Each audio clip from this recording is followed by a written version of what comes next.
Hello. I just have to check that the audio is working because sometimes it isn't. Oh, it is. It's definitely working. Great. How is everybody?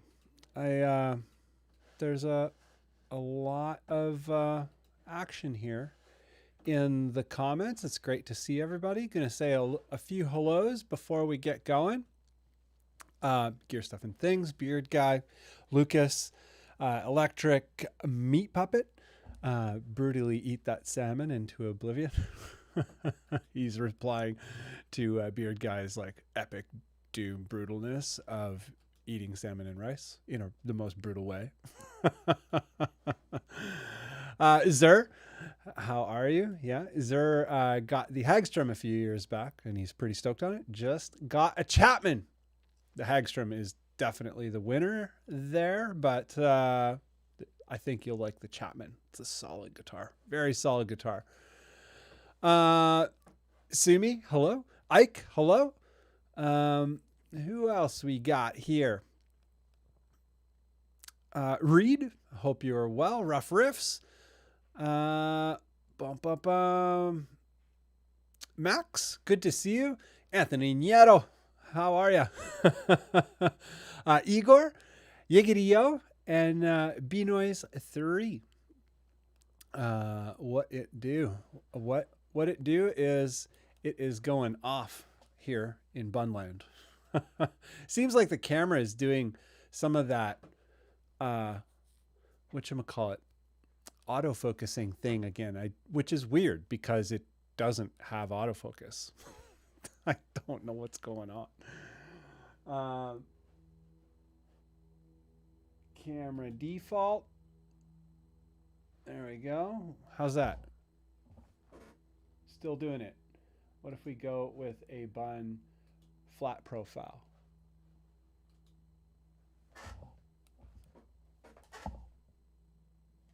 Oh, there we go. So good. I hope everyone is well. It seems like we've cured the autofocusing camera thing. Hope you're all well. This episode of Bunn Live, I think we're not going to call it Bunn On Demand anymore. I think it's just going to be Bunn Live. I don't know. I don't have a name idea for it. It's live streaming. I'm like, I don't know. But anyhow. And B-Noisy3 is saying, didn't see the autofocus until I pointed it out. Shouldn't have said anything. And Remco says, hello, Bunn and the gang. And hello, Remco. I hope you're well. Gunky Zip, stop before I need to gift this. My cool movements. You dig those? They're pretty ridiculous. Anyhow, today's topic is, the downside of baritones. It's going to be kind of a fun one. Basically going to smack talk baritones all night long. Not really. We love baritones. But yeah, there's a bunch of stuff that is kind of weird. It can be weird about them. Things that a lot of people don't consider. And then they get into it and they're like, oh, this is a thing. But we're going to talk about a bunch of those. There's a little bit of contribution to the topic, specifically Jimbo Collins, the Discord group, who is frequently in the comments. Jimbo's a rad dude. He's got a lot of info, a lot of insight. And yeah, he contributed a little bit to today's topic, in terms of its format currently. But the format, you can contribute to the format in the comments or in the chat. I don't know here I'm pretty sure I don't know if it will work. I'm just trying to give an example here, except I'm using a different view of the chat editor than the YouTube one. Oh, there he is, Mr. Jimbo Collins. How are you, man? We're gonna get into it today, Jim. But yeah, what am I doing here? Why? Oh, Am I even spelling it right? OYZ. I can barely see. That's part of the problem right there. But if you use, I say this every episode because I think it's important. If you go @ symbol and, you know, type the other user that you'd like to talk to, like if you type their name with an @ symbol before it, you can start a conversation in the chat. And that is 100% okay. And 100% like a supported idea. Like you should definitely meet your brethren and talk, you know, have conversations amongst each other. That is very okay, very cool. And we'll get some of the dumb Bunn stuff out of the way right away because it's not the most fun, but you know, if you like this channel, like and subscribe, all that cool stuff, or don't. But also, if you're interested in tagging along with the Bunn in a variety of ways, I've dropped my link tree here that you can see above and on the screen, and all those links kind of go to all the things if you're interested in, you know, doing the merch thing or Patreon or anything like that. Highly appreciated. And speaking of Patreon, I'd like to thank everybody with me over at Patreon. We've kind of gone back to the, you know, the reward tier supporters, I guess. I don't know what to call the tiers, but there is 2 tiers where you always get, you know, a credit. And so these are those people: Lucas, Kevin, Phil, Sean, Reaper Blog, Renato, Apoplexia, Donna, James, Braden, John Gloom, Tyler Adams, Ben Drakeford, Eric, Adrian, Jay Cruz, Baritone Cult, Anthony Nieto, Mele. I got to actually talk to Mele one day because I don't think I ever say his name correctly, and we've been acquainted for a couple years. Derek and Dennis, thank you very much to all you folks with me at Patreon. There are more on the lower tiers, but these are the sort of premier patrons. Highly appreciated. It makes a big difference over there. And as well, got 2 folks with me over at YouTube memberships, or here at YouTube memberships. The top tier of Patreon and the only tier at YouTube memberships is the same. Behind the scenes content and all kinds of stuff. All kinds of stuff happens that you'd never see in public. But yeah, that's it for that. I want the camera. So something we started doing recently is Baritone news. There's always a lot going on in the Baritone news world. So we're gonna talk about the Baritone news here today. And today's news is whatchamacallit? Cam window. Bam. Bam. Great. So this is the very, very first news item. Warmoth. Currently, no conversion necks, no Baritone conversion necks in stock in the, what do you call it? The showcase. They call it the showcase, which means in stock, ready to buy, built and ready to buy. And this has been the case for a while. No showcase Baritone necks from Warmoth whatsoever. And yeah, means they're selling out because they always have quite a few. But yeah, a lot of people buying guitars. Does not mean that you cannot get them. You just have to do the build time. So submit your order. It will go through the build process and it will take longer, but you'll still get it. I think it's like 4 to 6 weeks, something like that. Obviously, if you do a quote, they will tell you. They'll be like, thanks for buying a Warmoth neck. It'll take this long. So it doesn't mean that they're not doing them. Some people have been worried about that. I'm like, no, Warmoth is still making Baritone conversion necks, the best in the game. They're just not in stock, ready to buy. You have to do custom builds on them, but still quite affordable for what you get. They're officially licensed, very high quality made products. Second item on the list, this kind of came up in last week's chat. Jimbo Collins actually brought it up in some way or another, but he was talking about how 30-inch scale instruments are very difficult to find right now. And this is somewhat true, especially true with the more affordable lines that have become popular lately, being number one, the Harley Benton, or I guess number one and two, or sharing the number one spot, the Harley Benton guitar bass and the Sub-Zero Rogue. Accept all cookies. Let's do it. But yeah, these things are currently out of stock and expecting, the Harley Benton is expected within 4 to 5 weeks. There's no guarantees on that. So people have said, as well as here, estimated delivery for the Sub-Zero is 22nd of May to the 10th of July. That's a huge window. It makes sense. Not complaining. I don't think it's unreasonable. Like when something is out of stock and you're having it manufactured in Asia and you're in Germany or wherever Gear for Music is, yeah, it's going to take a while. So yeah, these instruments are definitely out of stock. There are some other things still in stock. The side jack bass 6 is in stock, but it is very expensive, especially for a side jack. I think most people are with me on this. It's like a side jack for $1,200. This is $1,200 Canadian. So what would that be, like 900 US, something like that? 900 or 1,000 US. Yeah. It's a lot of money for a side jack, but you can, you get a side jack, and side jacks are pretty sweet.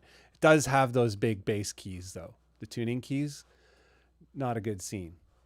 Not my favorite anyway, but whatever. A lot of people have issue with that.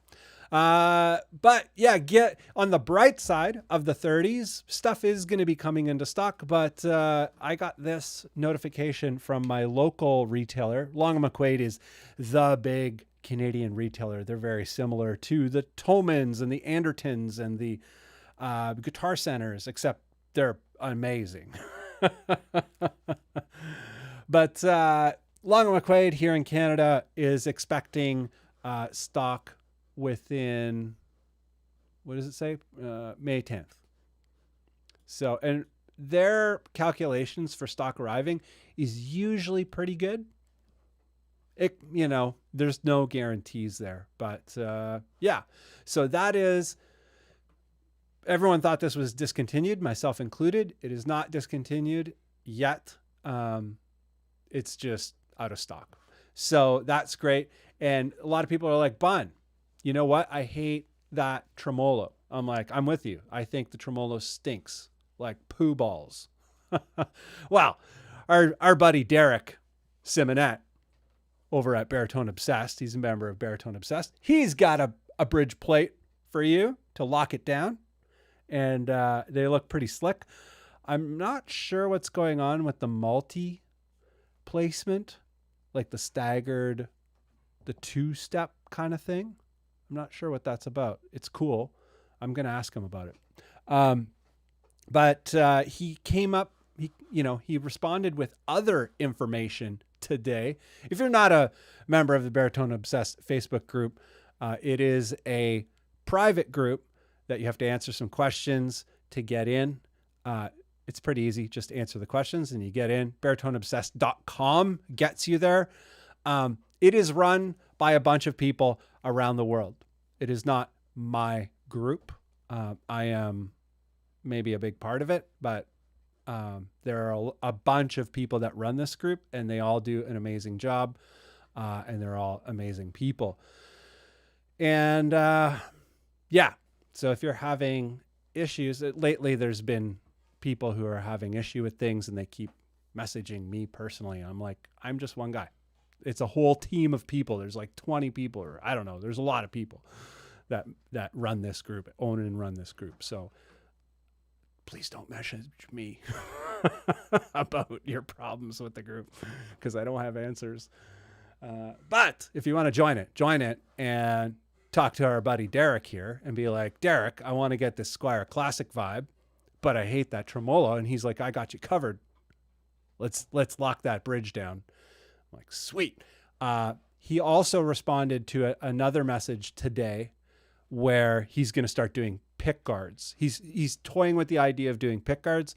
Not exactly sure where it's at, but it's something that's on his mind, which is great news to someone like me, because I would like a route for a humbucker or humbuckers and no switches. I'd like to get rid of those switches. So I'm not sure what his plans are. No promises or anything there, but you can join the group and get in touch with him, and he'll tell you, which is awesome. And we're going to move along to our final news item, or I guess to wrap up that news item is there are some 30s out there. Some of them are on hold. There's a little bit of a wait time, but the Fender Squier Bass 6s seem to be coming back in stock soon enough. And they're a pretty good price. They're like $650 Canadian. So that's cheap. They're like what, $300 or $400 American? Pretty crazy. And then, so that's wrapped up.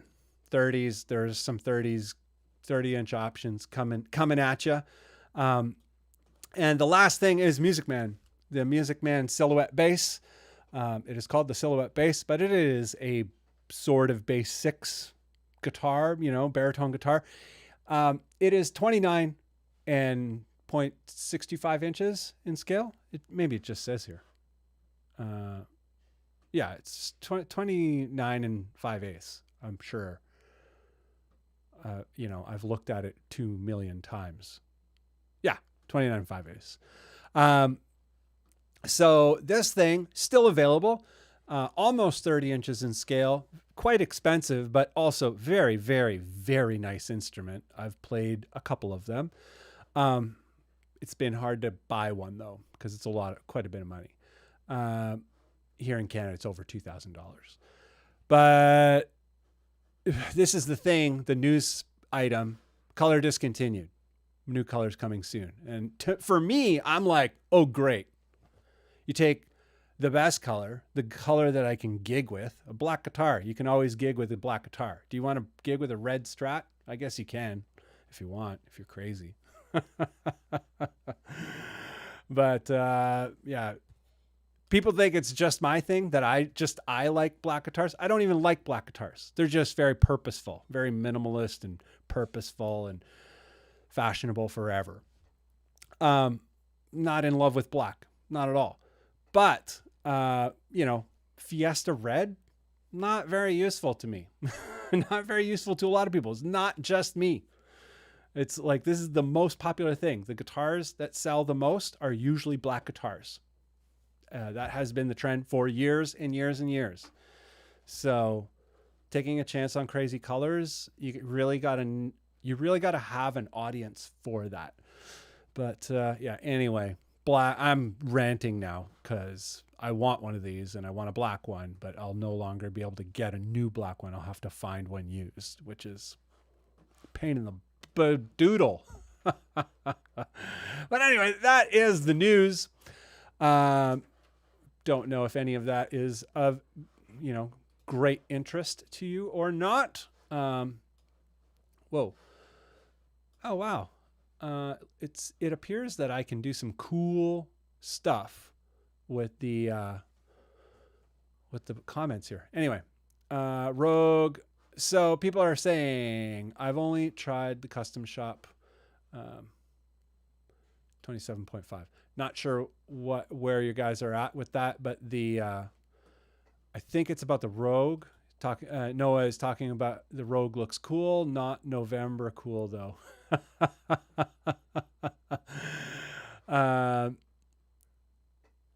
And yeah, I'm not sure what you guys are chatting about exactly. Some inner chat. Connor said, oh, Gunky Zip.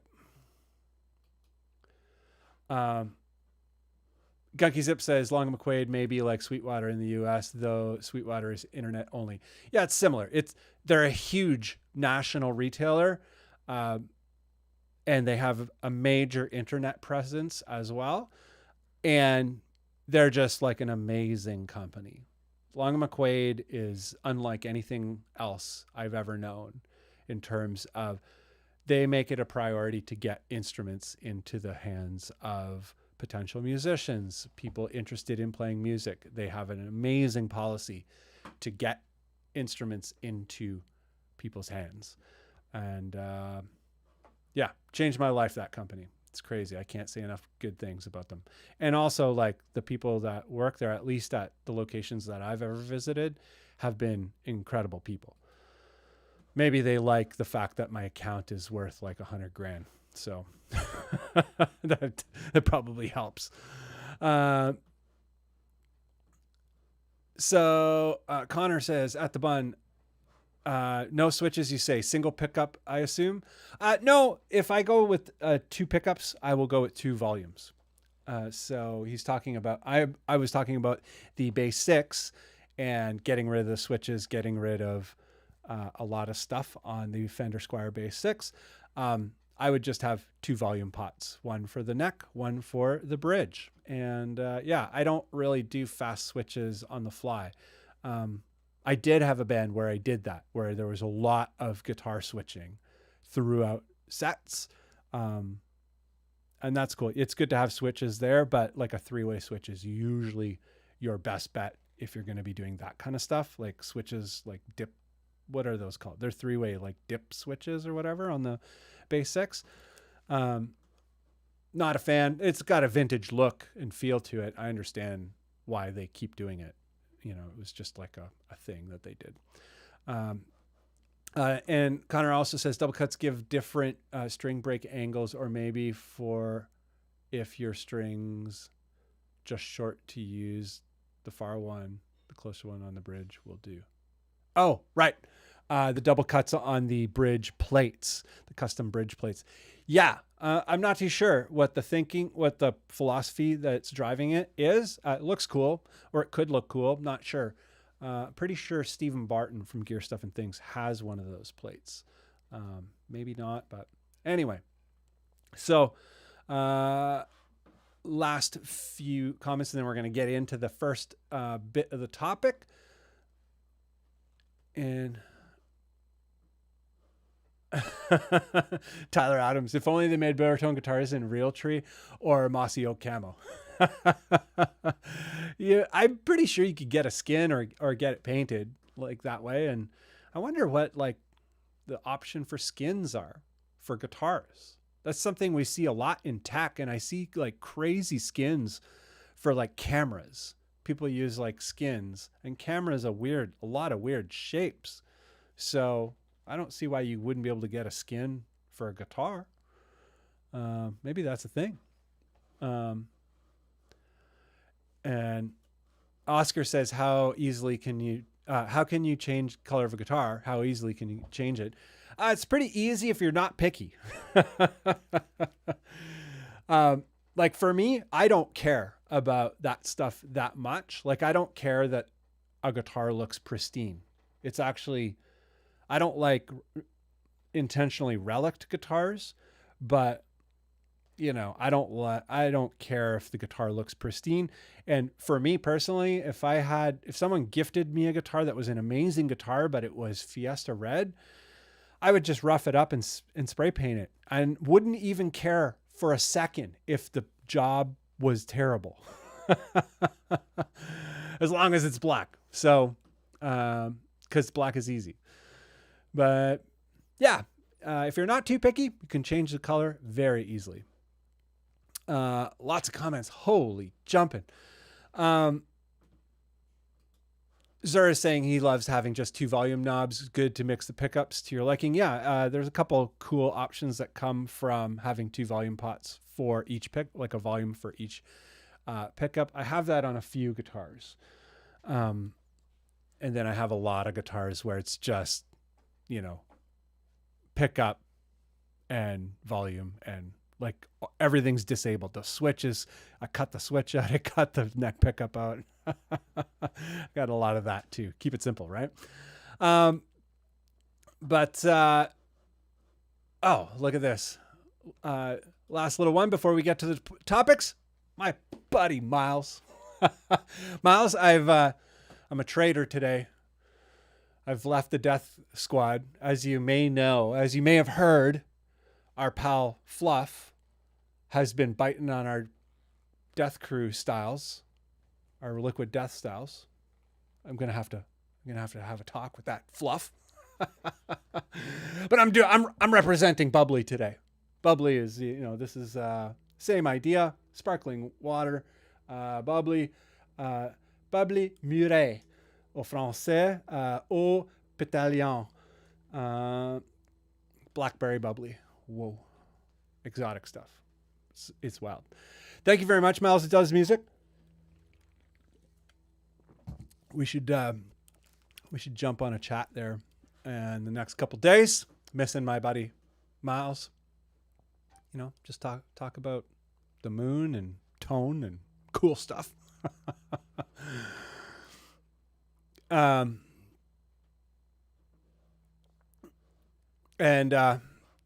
So we're gonna go into the topic. I was really confused there.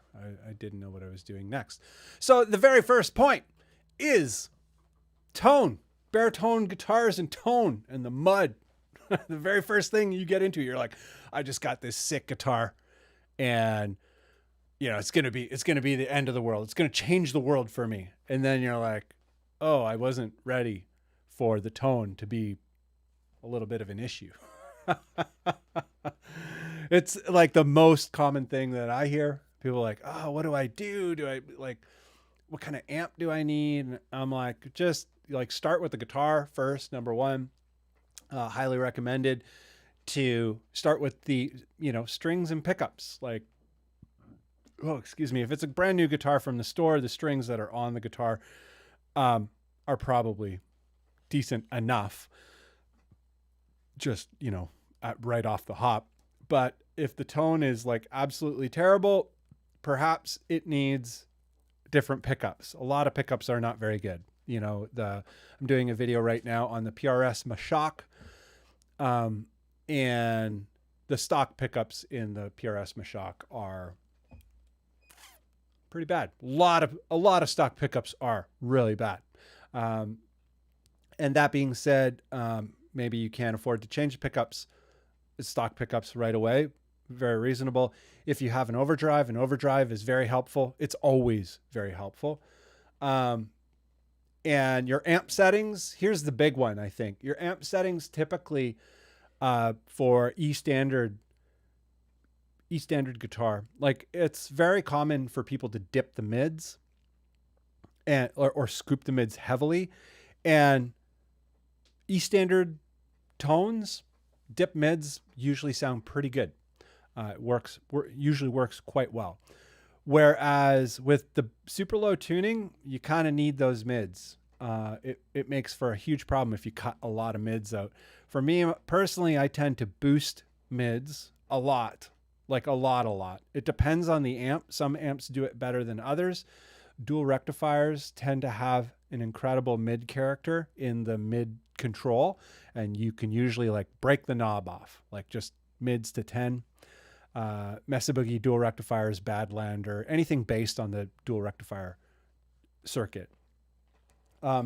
The Rev amps I've found to have incredible mid control. The mid control is voiced in such a way that when you boost it up for low tuning, it sounds really good. Some amps, the mid control is voiced in an area where it's not very good. You boost it up and it actually creates a different kind of problem. So it depends on the amp you have, but it's I guess a long-winded way to say those are a bunch of things that you can check on right away. Check on if the pickups are crap, you can afford to change them right away, change them right away. The Sub-Zero Rogue, Kian did a demo on the Sub-Zero Rogue, and he changed out to bare knuckle pickups, and that $300 guitar, the stock pickups in it sound really good.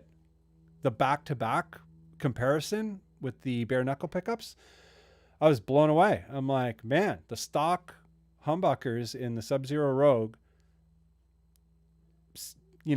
sound in the same ballpark. as the bare knuckles that he put in. I was like, this is obscene. Also, Kian knows how to get a good sound. He knows how to dial in a sound, no problem. So that helps. If you don't know how to dial in sounds, a lot of people are not comfortable dialing in tones. I understand. Just keep trying. And if not, you know, myself and Nick Hill have Helix tone packs available. Nick Hill has more, you know, metal oriented ones. I will have metal ones oriented soon, but yeah, anyway. But yeah, the settings that you have on regular E standard or whatever, higher tunings, tend to not work very well for super low tones. And, you know, Miles Does Music says it best, 2 scoops of mids.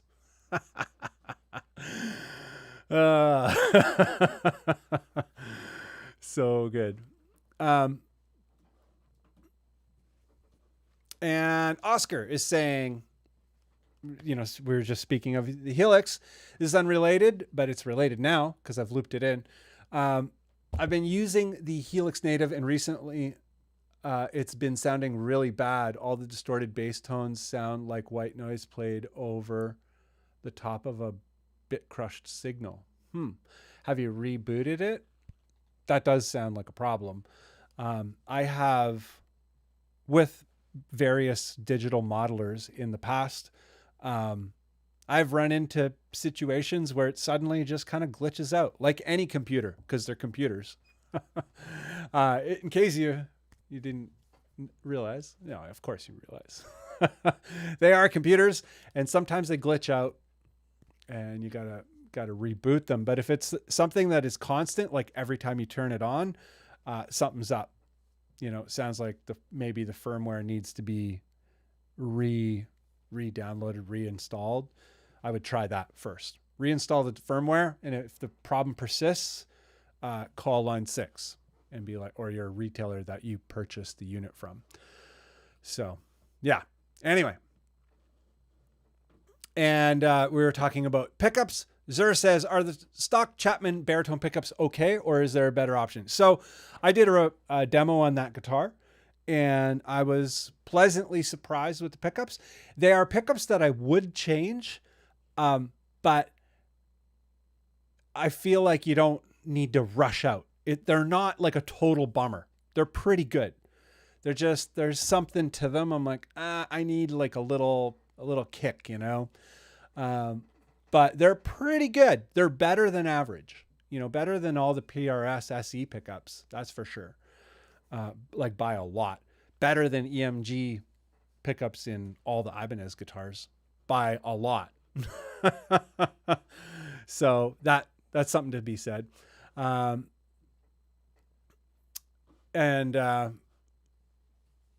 Yeah, so Oscar, just, you know, he's asking if anyone else has had that issue with the Helix. I've owned quite a few Helixes, and I've never personally, had that experience. So yeah, reinstall the firmware, and if that is a problem, call line 6. And Beard Guy also with a funny little bit there. Double scoop of mid ice cream. Yeah, so the tone for baritone guitars. You just get into this baritone guitar and you're like, man, it's going to be awesome. And then the tone is like, it's a learning curve for a lot of people. I was already kind of set up for it. I come from sort of studio life.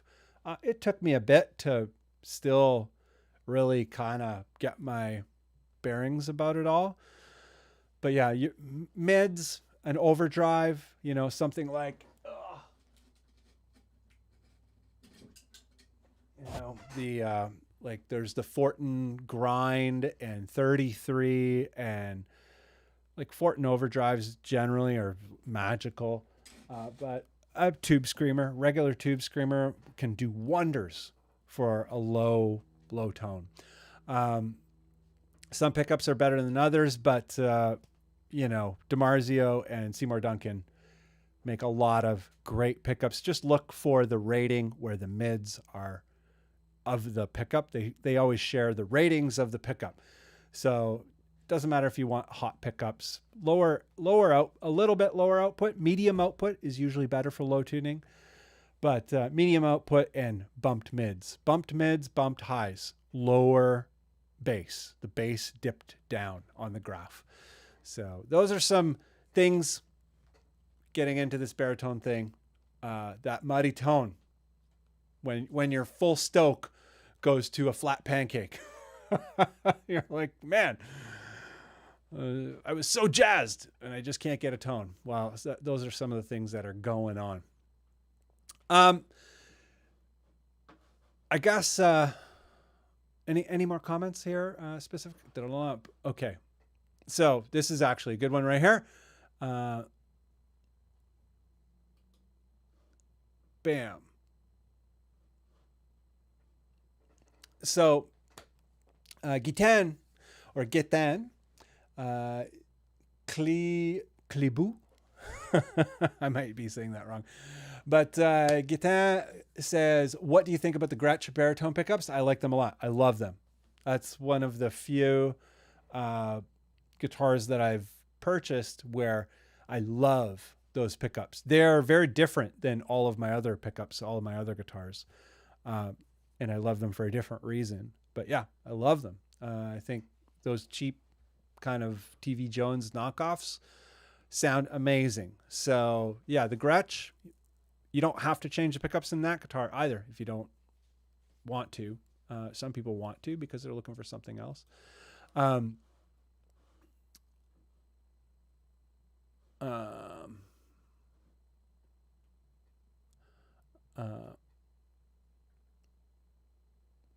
Gonna grab a few more Kian's presets on Neural. Oh yeah, here you go. Rob Howe. Kian's presets on Neural's solo down are amazing. Drop F was sounding pretty solid. Yeah, Kian knows how to dial it in. And you know, he's gotten really, really great sounds out of that Sub-Zero Rogue with the stock pickups. So it is very possible. I'm going to just skip. I'm going to try and keep on top of the comments, like always keep at the latest comments and then go backwards at the very end and skim through just for the purposes of keeping up. And Zura is saying, have I had success changing out the Hagstrom pickups? I have not done it. The Hagstrom that I bought, I had to send back immediately. So I currently do not have a Hagstrom, but my pal NJ has he's in the band Hammerhands, and he has a Hagstrom baritone, and he changed to a full shred, a Seymour Duncan full shred pickup. Sounds really good. That's a great pickup. It's not a very, it's either a full shred or, yeah, it's a full shred. But yeah, really good mids, and yeah, great pickup. There's a lot of great pickups from Seymour Duncan and DiMarzio.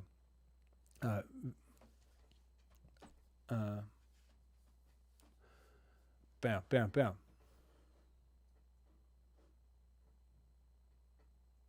Oscar, Greg Nelson. You guys are getting into it. This is great. Okay. I'm going to get to the next bit here. Oh, where is that comment? How do I turn that one? Oh, here. Bam. So we're going to get to the next topic here, or next point in the topic. And yeah, chill it out, hang up. Availability. Availability is a big thing.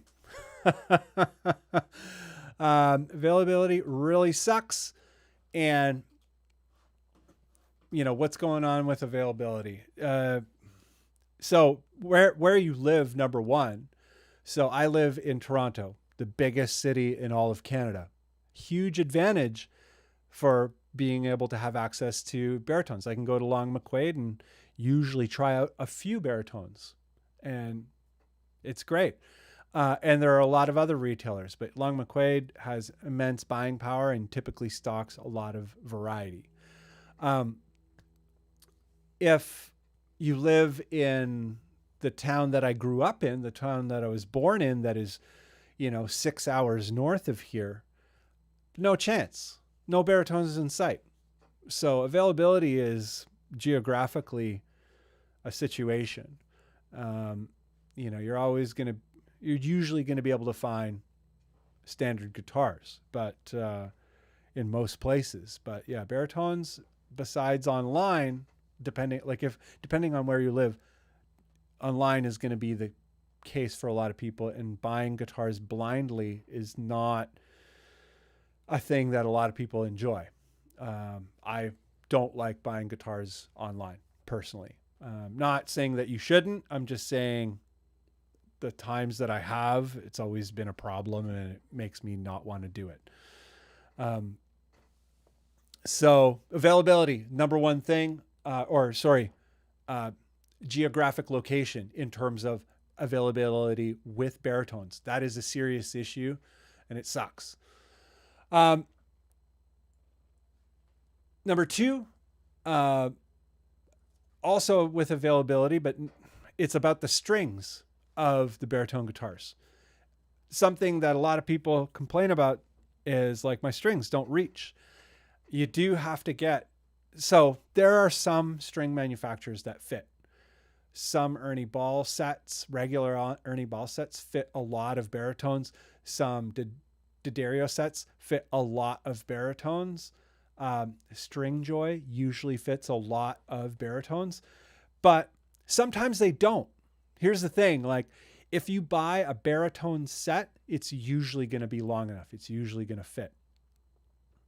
If you don't buy a baritone set, it might fit, but the next time you buy the same set, it might not fit.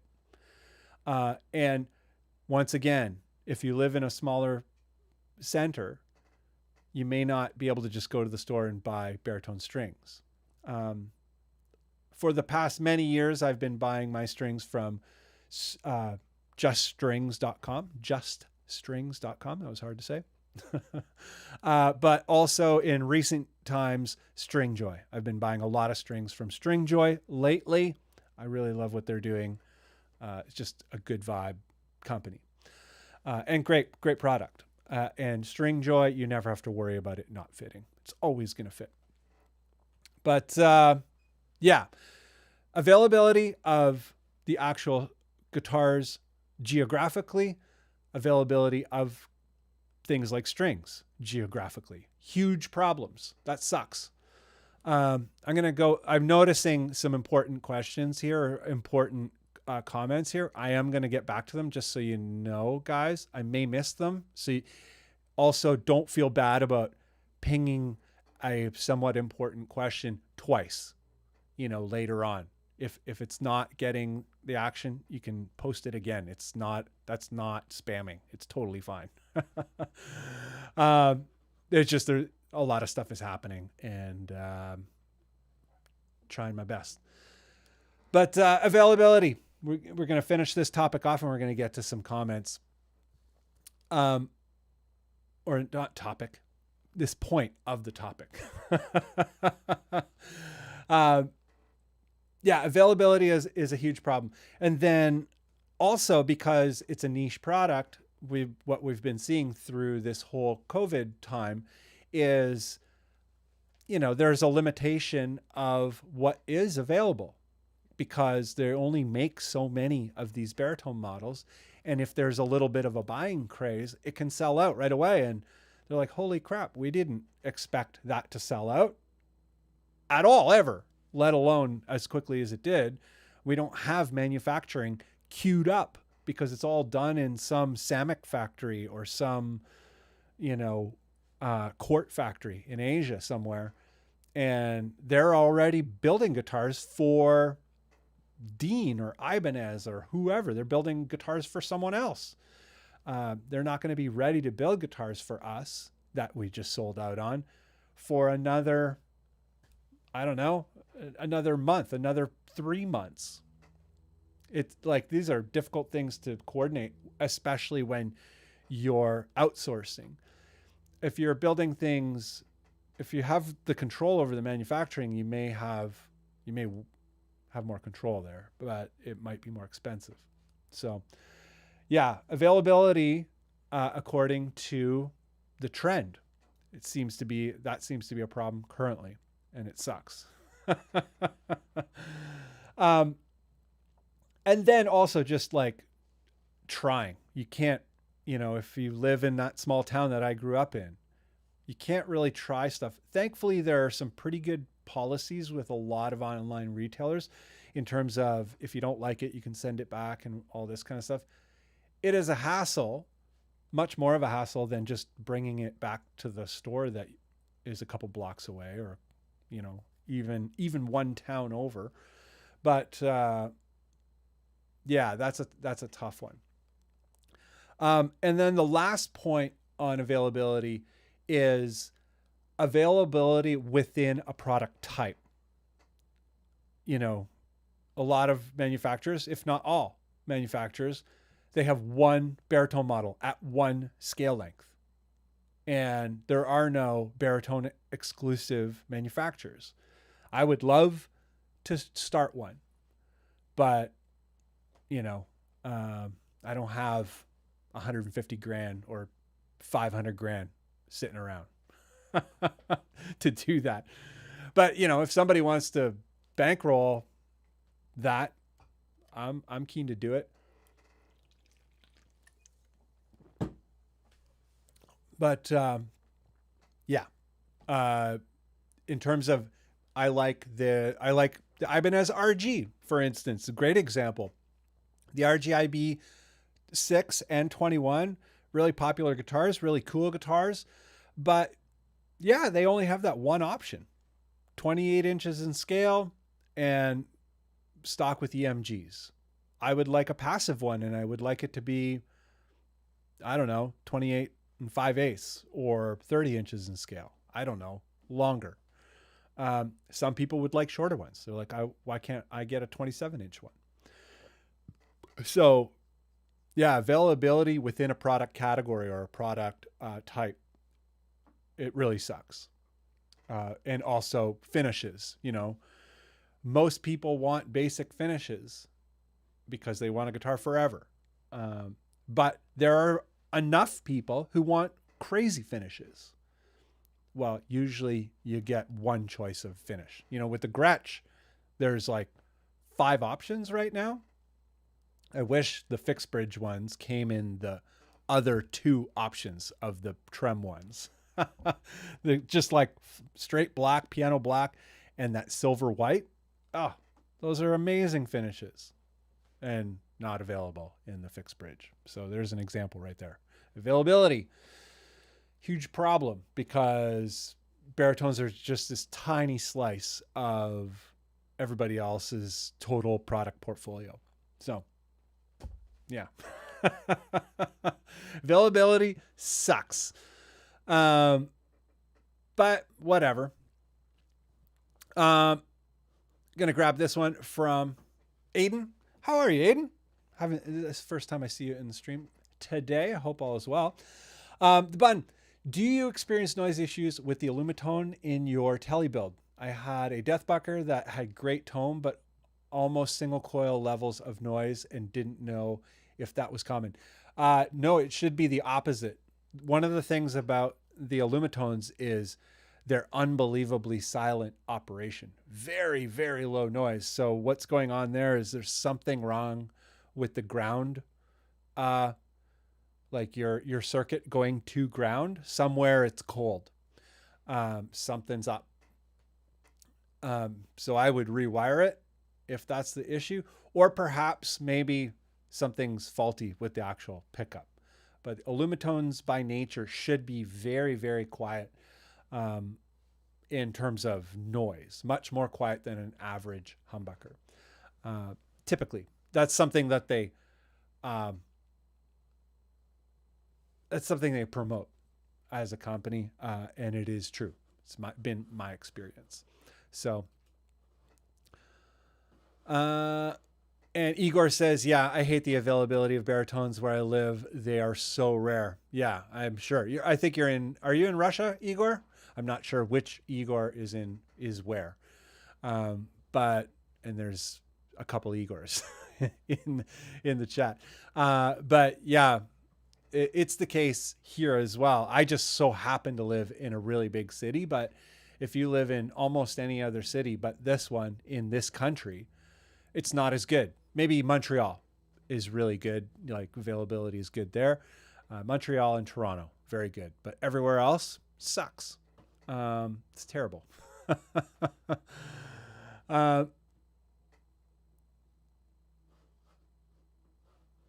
And Cody says, you know, I missed the boat on the moon and on Bitcoin, but I was able to get a baritone guitar. Yeah, well, if you got the right one, if you got a Jazzmaster, that's like Bitcoin. It's, you know, it's very bullish in its value right now.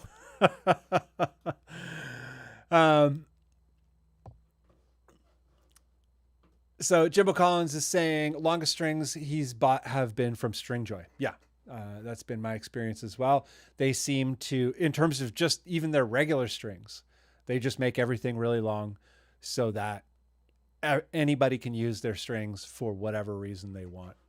So awesome. Very awesome.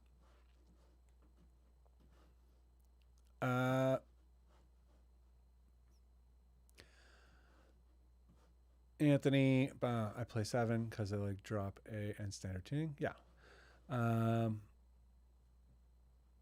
So Strung Out is saying, when I had the Jazzmaster baritone, the Ernie Ball baritone strings were long enough to fit, but they could have been longer. Yeah, they just barely made it, hey? Yeah, the Ernie Balls are, you know, are long enough, but they could be longer. And Anthony is saying, just received Stringjoy Custom 8 set today. Shout out to to Strung Out channel for getting my brain to consider string tension. Oh yeah, string tension is huge. Oh yeah, by the way, Strung Out here is a YouTube channel that is hyper focused on strings, electric guitar strings. So yeah, go check it out. There might be something for you there. Strings are a huge topic. Seems like, you know, at first consideration, people are like, oh, a channel about strings. It's like, yeah, it is, in my experience, the most popular topic in the guitar world is strings. Strings come up more than anything. It's wild. Tyler Adams is saying he, you know, got my SRC6 from Sweetwater and I was super nervous about it. And this is going back to what we were talking about with buying an instrument online. I thought sending a guitar through the mail was the worst idea. Even everything worked out great. A real person called me to check on it too. Amazing. Good on Sweetwater. That's like, that is definitely brownie points. But yeah, I'd like to think that it's been happening enough for the past little bit. There's been enough practice that most companies, online companies now have to do it in a good way. You know, do a last minute QC on every guitar that goes out the door. Like, don't send a guitar out with a hump on the neck. You know, people were doing that. And it's like, it's such a bummer. But yeah, I'm stoked yours worked out, Tyler. By the way, hello, Tyler. Hope you're well. I don't think I said hello to you yet. And Beard Guy says, don't forget to drop a like, people. Thank you, Beard Guy. Because yeah, if you like the video, like the video. That'd be great for everything. Great for the channel. Great for everything. Please and thank you. And if you do, thank you. There you go. Thanks for the reminder there, Mr. Beard Guy. Reed says, in my area, I've only ever seen one baritone in the 3 shops available to me. It was a Squire Jazzmaster. It was only $3.99, and I'm kicking myself in the balls for sleeping on that. Yeah. So many people are like, you know, I just totally overlooked that guitar. And just for the purposes of investment, it was a good idea. It would have been a good idea. Like to buy it and never play it. Just leave it virgin in a case somewhere. But we can't predict that kind of stuff. We don't know, if we could predict markets, we would all be a lot more wealthy. So don't beat yourself up too bad. April is saying, bought a PRS Berry from Sweetwater. It arrived in perfect condition and almost in tune. Whoa. One thing that is definitely, I can say, I've been playing a lot of PRS lately. The SE, all the Baritones are SE models, but they're made in Korea. They're very, very good. And they are probably the most affordable Korean instruments that you can buy right now. Because they're still selling. Like here in Canada, I can buy a brand new PRS SE Baritone for under $1,000 made in Korea. That's amazing. Unbelievable. But yeah, they keep tune great, just in general, but amazing that it went through UPS or FedEx or whatever, and unbox it and it's mostly in tune. That's a super sick experience.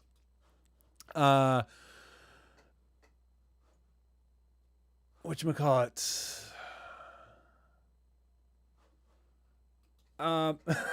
Saint Sacrifice. This is off topic, but this camera quality angle with the lighting feels like I'm watching a documantra.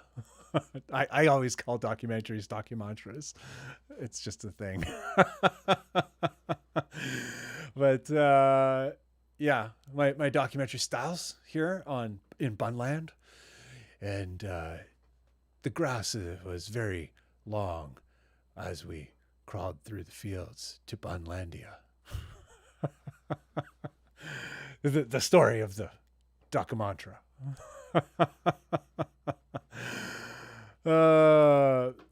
So dumb, but super fun. And so electric meat puppet. This is definitely a thing. Guys at my local music store didn't even know what baritones existed. And yeah, I find that here as well in Toronto. It's different now, but Long and McQuaid, they stock a lot of baritones. They have a huge selection, and I have bought a ton of them from there, and I've rented probably as many as I've purchased. And still, I run into quite a few sales clerks who are like, huh? Baritone? What? Like, what's going on with that? And yeah, I think you got to be kind of interested in it to really know much about it. If you're not interested in it, like if you're interested in only playing like SRV licks, you're probably not going to be very interested in baritone,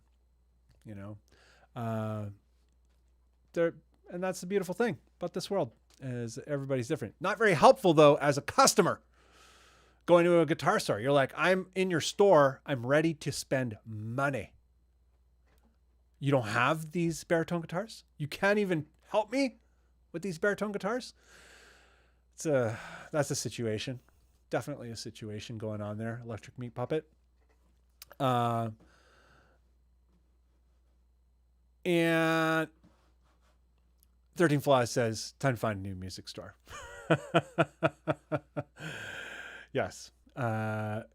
Unfortunately, some folks only have one in their area, or one close to their area. It's not even in their area. They got to travel a town over to get to one.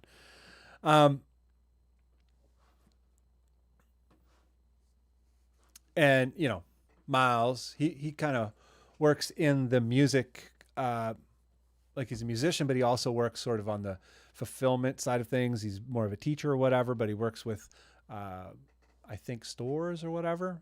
Has some experience of what's going on the retail side. And he lives in a huge area, New Jersey, New York area. And, that stuff still happens there, I'm sure.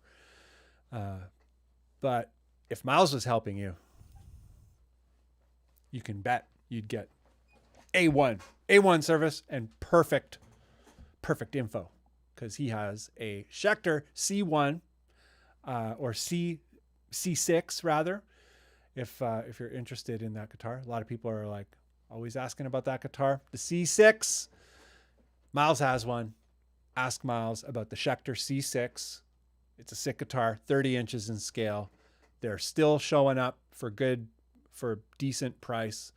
They are discontinued apparently, but they're showing up for good prices and they're still in stock in some places. So Miles has one.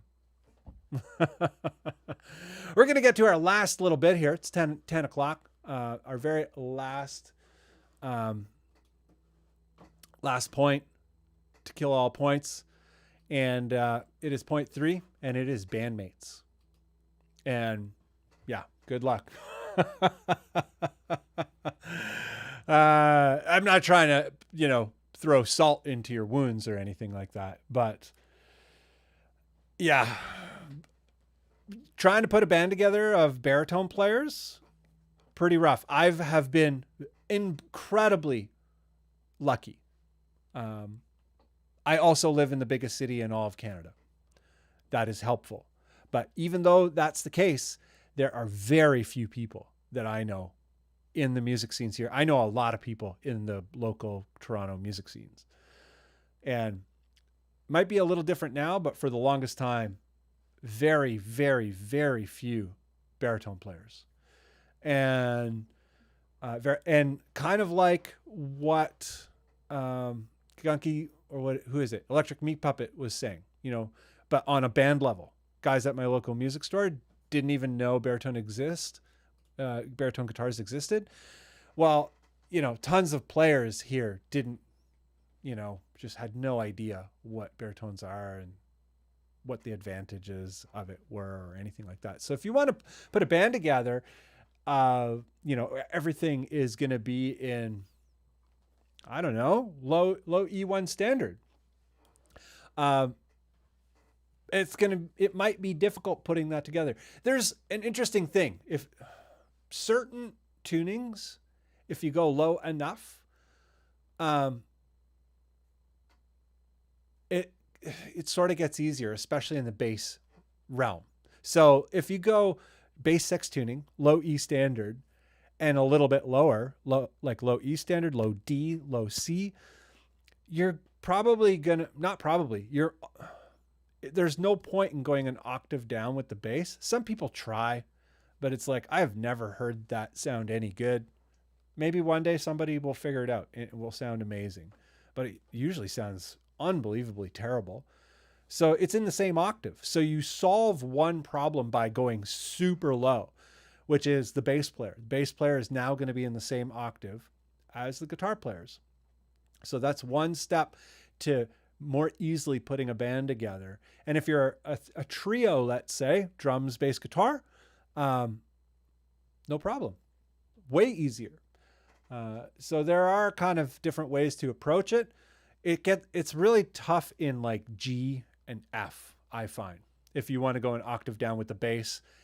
So now not only do you need 2 guitar players on baritones, but you also need a bass that is super long scale. And how many people are you going to meet in your town that have all that stuff? What I did is I bought all the stuff. I bought the bass rig. I bought I had plenty of guitars to get it going. And I was in a position to do that a couple years back, quite a few years back. But, and I still have it all. So there's that. But yeah, putting a band together, it sucks. It sucks trying to put a band together if you're going super low. It's probably better now. I would say maybe part of my interest in doing this baritone channel was to hopefully make it easier to connect with people who play super low stuff in order to put bands together and do collaborative projects. And yeah, so there's a tip right there. Putting a band together really sucks, but you guys are in a chat right now with a ton of people who are doing similar things. So if you're looking for collaborators, these days you can do it. Like, I don't know how many people know the band Frontierer. I really like Frontierer. They are a great example of a band that is all around the world. and they come together a few times. Like obviously COVID, nobody's coming together, but previous to COVID, they would come together and play Euroblast or whatever. They'd play a few festivals, and they just get together like a week before the show, have a few rehearsals, and go play the show. So yeah, putting a band together of baritone players is a bit challenging. It's definitely something to think about, and definitely worthy of getting involved in baritone communities on the internet. Obviously, I am sort of central to some of that, but there is more than what I'm doing. So yeah, reach out to people, and like I was saying before, @symbol and username, and you can talk to other people. You can also post in this comment feed. It's like, hey, I'm looking for collaborators for a instrumental doom project tuned to G flat, F sharp. I don't know, just be specific. You're welcome to post that in this feed. But yeah, it really sucks trying to get people together, especially if you live in weird places. Saint Sacrifice, bam. Super chat of $7. Thank you, sir. Here's some scratch for a 7-string player from a 7-string player. Bunn's got great vibes. Respect to you, man. Saint Sacrifice, we've been hanging out for a long time. I'm stoked that you're here and you keep hanging out. And thank you very much. Maybe I'll buy a 7-string with that money. What if suddenly Bunn's a 7-string player? People be like, whoa. Igor K says, I'm in Poland and you only see the ESP 27-inch or once in a blue moon Esquire bass 6. Yeah, the ESPs, I do see a lot of Eastern European folks have access to those. Yeah, it'd be great if ESP expanded their product line, longer bits. I would love to see that. A lot of us would. I'm sorry that access for you, Igor, is crappy. Do you ever deal with like Toman or stuff like that? Is it worth it? I know like Poland's economy, or at least pre-COVID, Poland economy was getting really good. And the cost of purchasing goods from other markets was not as much of a barrier as it once was. It's like far more accessible now. So I'm curious. And Gunky Zip says, I bought an Ibanez Universe in 2017 for $1,050, and he's going to sell it for $2,000. That's very sweet. I have seen Universes go for like $5,000. I guess it depends which one you have, but double check Gunky Zip. I'm clicking on all the same things. Gear Stuff and Things says, greetings. Welcome, Gear Stuff and Things. You are already here. I hope you're well, man. Strung Out, we were talking about Strung Out channel earlier, and they only have 2 videos so far, but he's got a long list of videos in the works. And yeah, it's don't worry about it. Just make those videos. And if you're interested in the string topic, because the string topic is the most popular guitar topic on the internet, Strung Out has got it covered. He's getting into it. Bam, bam, bam, bam, bam. Where is my, I just want to take a look at my note. Did I grab everything? Oh, another thing about bandmates, putting a band together. This is an important one actually, is mixed scale lengths. So it seems to be the biggest problem in, if you're in low G, somewhere between G and F. And I noticed it, like I had this problem with foreigns. If like Artie, the other guitar player, when we were playing live, he would use an Eastwood side jack sometimes. And he also had an Ibanez RGIB6. The RGIB6 was easier to keep it in tune, like keep all the guitars in tune. So 2 RGIB6s at 28 inches in scale and a Dingwall Combustion at 37 inches in scale, all in G standard, the bass an octave down in G0 standard. So the tuning for that was pretty good. However, when we introduced the Eastwood, it was a 1/2 inch shorter, and it was far more like we really had to be sure that we were in tune and how we pulled the notes and stuff like that. The tuning difference was quite apparent. And foreigns is a kind of music that there's a lot of interplay that pedals off the low note high up the neck, 12th fret, beyond the 12th fret. And those notes would be so out of tune if we were not extremely careful. And even if we were careful, it was like still janky.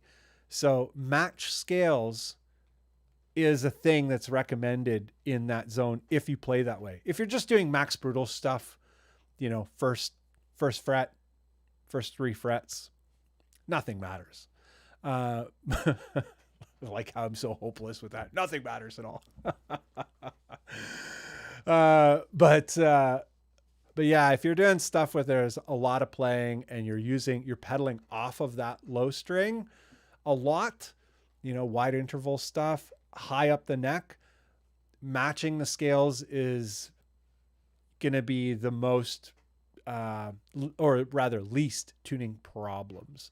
So something very important to consider there. And if you're putting a band together, that might be a difficult thing to navigate. Unless you are, the principal creator and you buy all the guitars and supply the instruments for the shows. Because I've done that. Bam.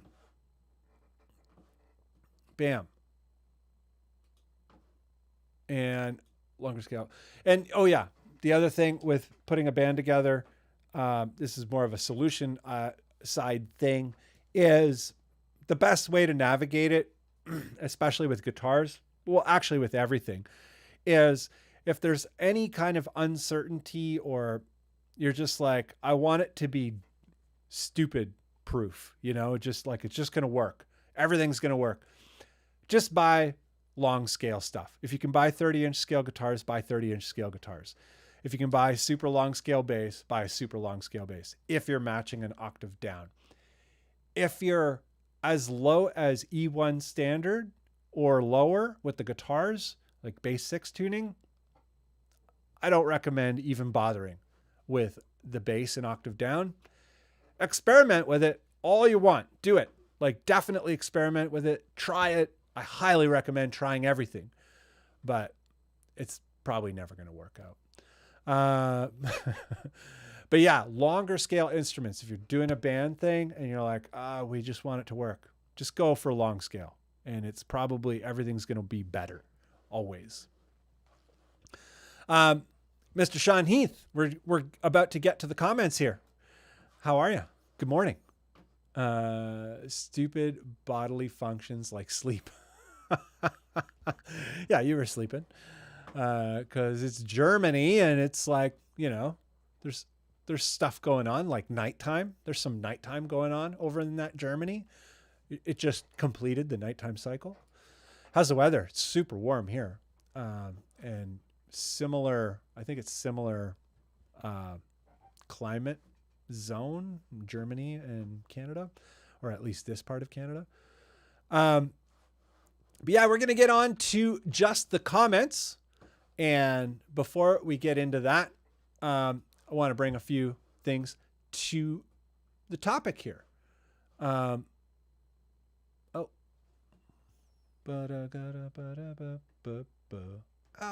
where's my notes? What'd I do?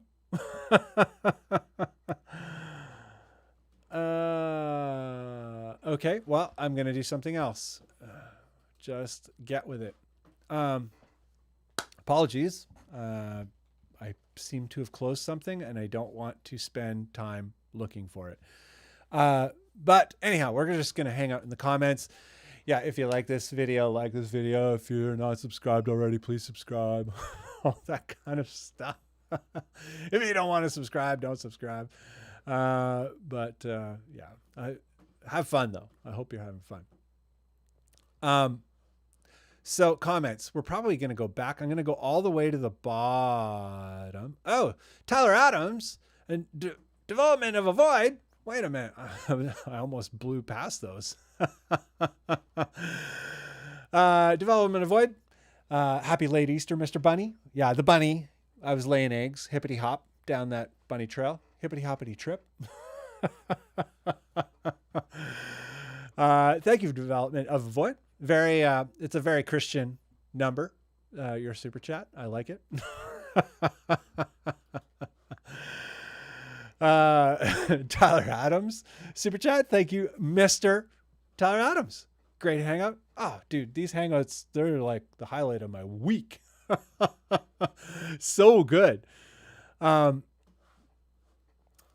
yeah. Oh, look at this. Can I do this? I'm just going to try something. Favorite comment. Oh, no. Okay. Bam. So development of void and Tyler Adams. Thanks, gang. Like, yeah, this stuff helps huger than you know. The super chat stuff and live streams and being a full-time YouTuber who is not a very big YouTuber. It's huge. It's massive. Thank you. Miles Does Music says, if you're playing bass an octave lower, you're basically making music for dogs and ocean animals to enjoy. Yeah.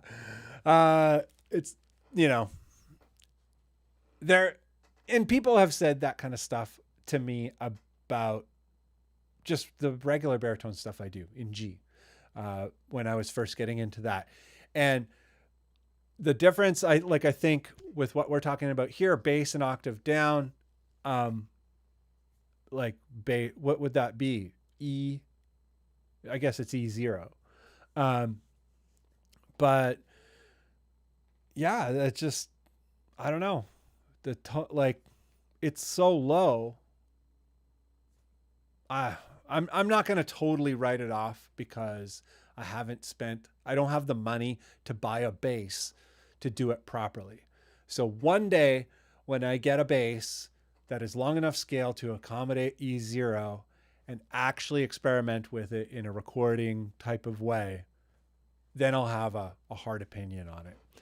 But at this point, with the instruments currently available, it sucks. It sucks massively. And I don't know why people try. People send me recordings all the time. I'm like, doesn't really work.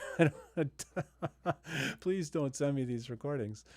But yeah, I feel like maybe we're being like those old dudes.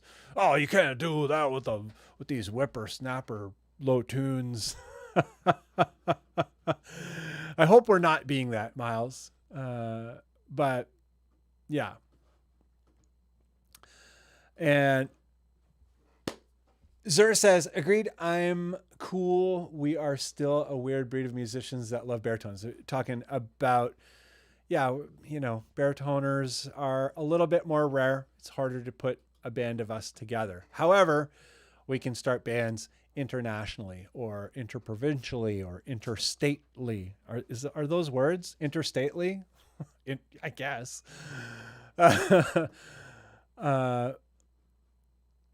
And Beer Guy says maybe the real band was the friends we made along the way. Yeah. In terms of the band experience, the people that you meet along the way, especially if you get to tour, not like touring is a fantastic thing. Before you ever tour, there's this idea that touring is incredible, but touring usually is pretty awful. It's a really hard job.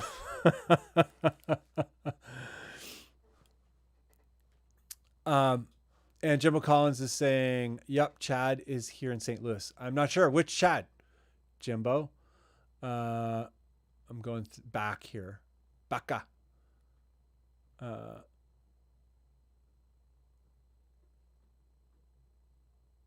I can't find it. Not sure. Let me know which Chad, Jimbo. Is it Chad Woods? Because he lives in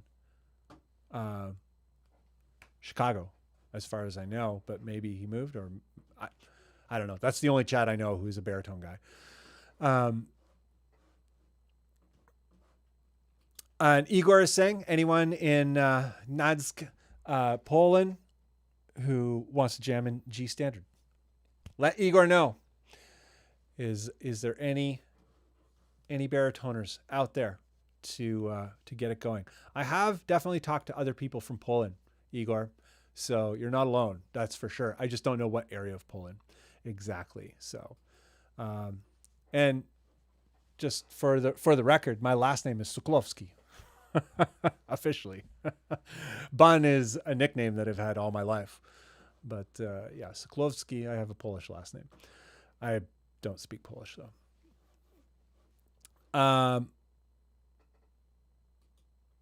And 13 Flies says, and let's be honest, dogs and ocean animals are not very great with Spotify. You're not going to get the plays. If you're doing the low E0 stuff, just not going to get those plays from the ocean animals and dogs. And yeah, the honesty, it hurts. Cameron says, baritone brethren forever. Hello, Cameron. Hope you are well. Hope all is jamming with you.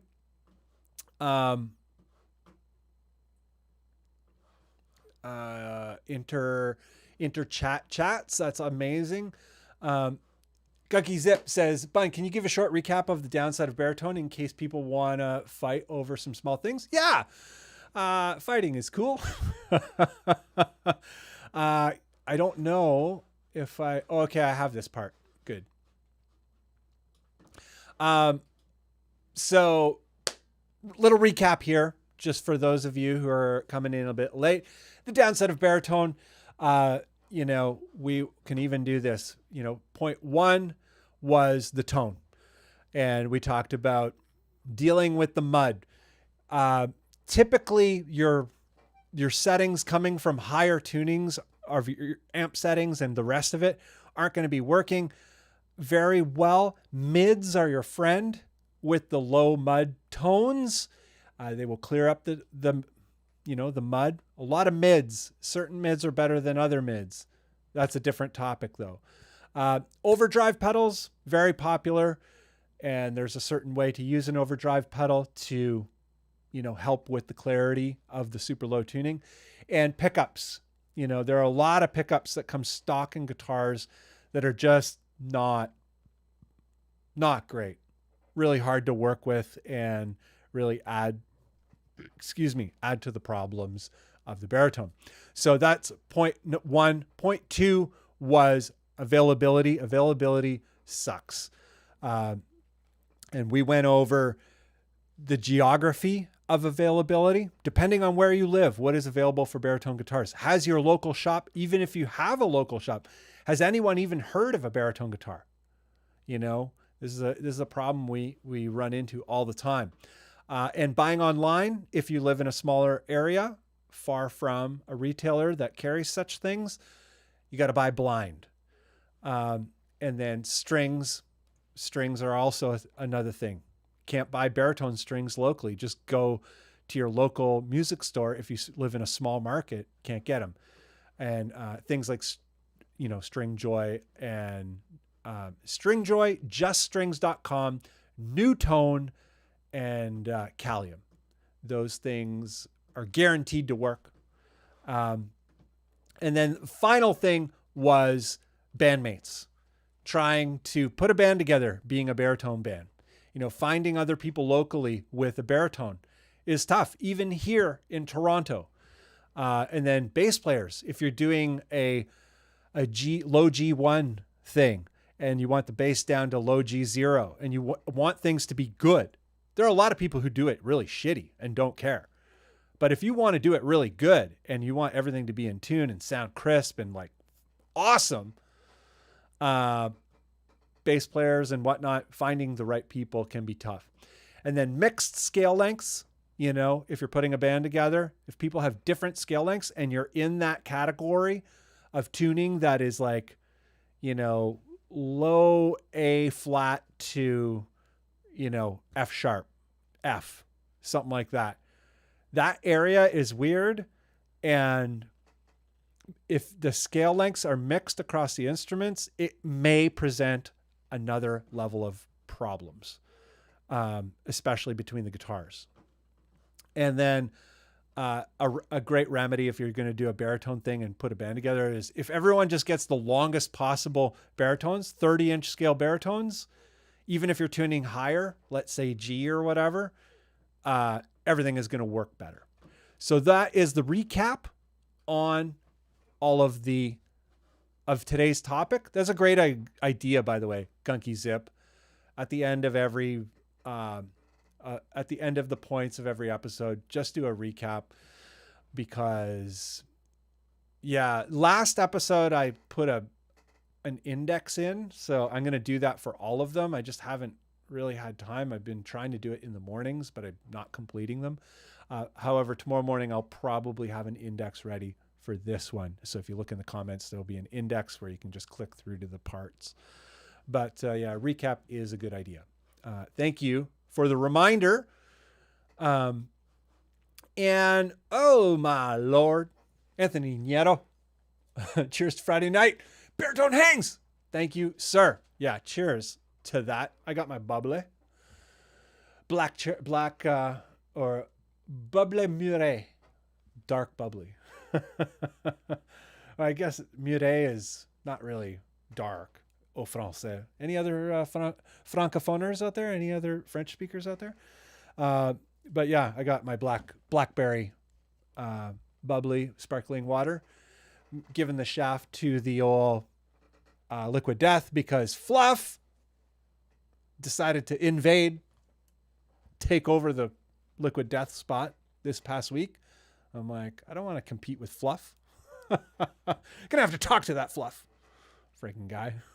But yes, Friday Night Hangs. Super awesome. Super awesome. Thank you, Nieto. Mr. Nieto. Am I saying it right, Anthony? Let me know, eh? I like the way it sounds in relationship to how I think it sounds. Nieto.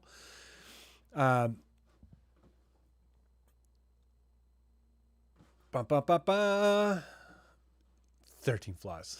I bet, especially explaining the pause button. Dogs and ocean animals and their super low tunes. Super funny.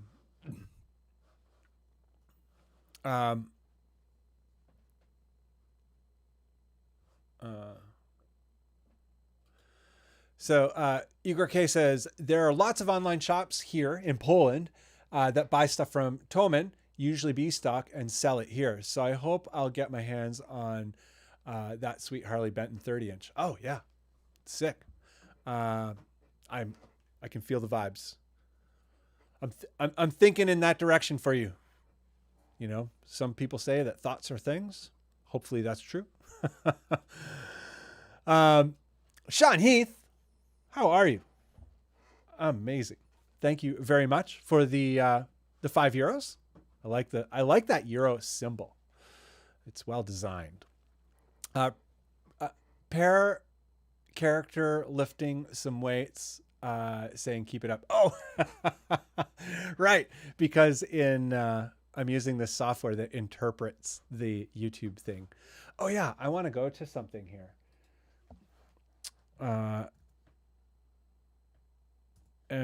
Bear with me, folks.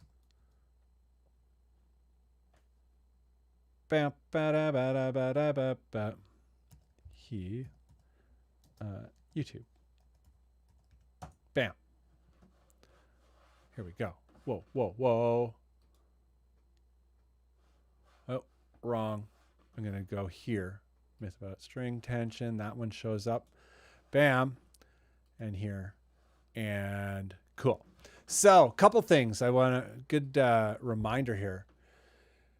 Mr. Sean Heath, for those of you who, oh, why did I do that? That was not smart. I'm going to go to my scene changer here. But whatchamacallit, my pal Sean Heath, he's got a YouTube channel, and he did this amazing video here. Worse than a pile of monkey turds sitting in the corner. Like this one here. It's having a hard time me trying to play the video while I'm doing a stream, whatever. But anyhow, I did this video today about the mod of, some people suggest moving the bridge back to make a baritone guitar out of a regular guitar. So Sean actually puts the thing to a test, and it's a pretty funny video. And then there's also this one here. I don't know if that's...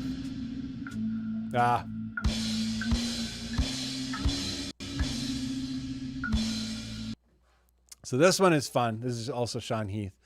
And it's not playing very well. Like I say, it's trying to play it's trying to stream, do this live stream, as well as play the video. And it's just not having it. So we'll stop. Well, I will explain what it is, though. This is the Wetlands. I do this Wetlands drum MIDI pack, and I do a Wetlands Helix tone pack. And Sean used both of those things to come up with this tune called Subterranean Wetlands. And it's so rad when people take assets that someone else has used and do something completely different with them, but it's like also really artistic and fun and cool. And Sean did that, and it's the first one that I've seen of people using those assets. So yeah, check out Sean's channel. It's very cool. This is it. He does lots of stuff with basses and guitars and whatnot. He's a guitar builder. And we've talked about the myth about string tension experiment that he did a while back. Check that out.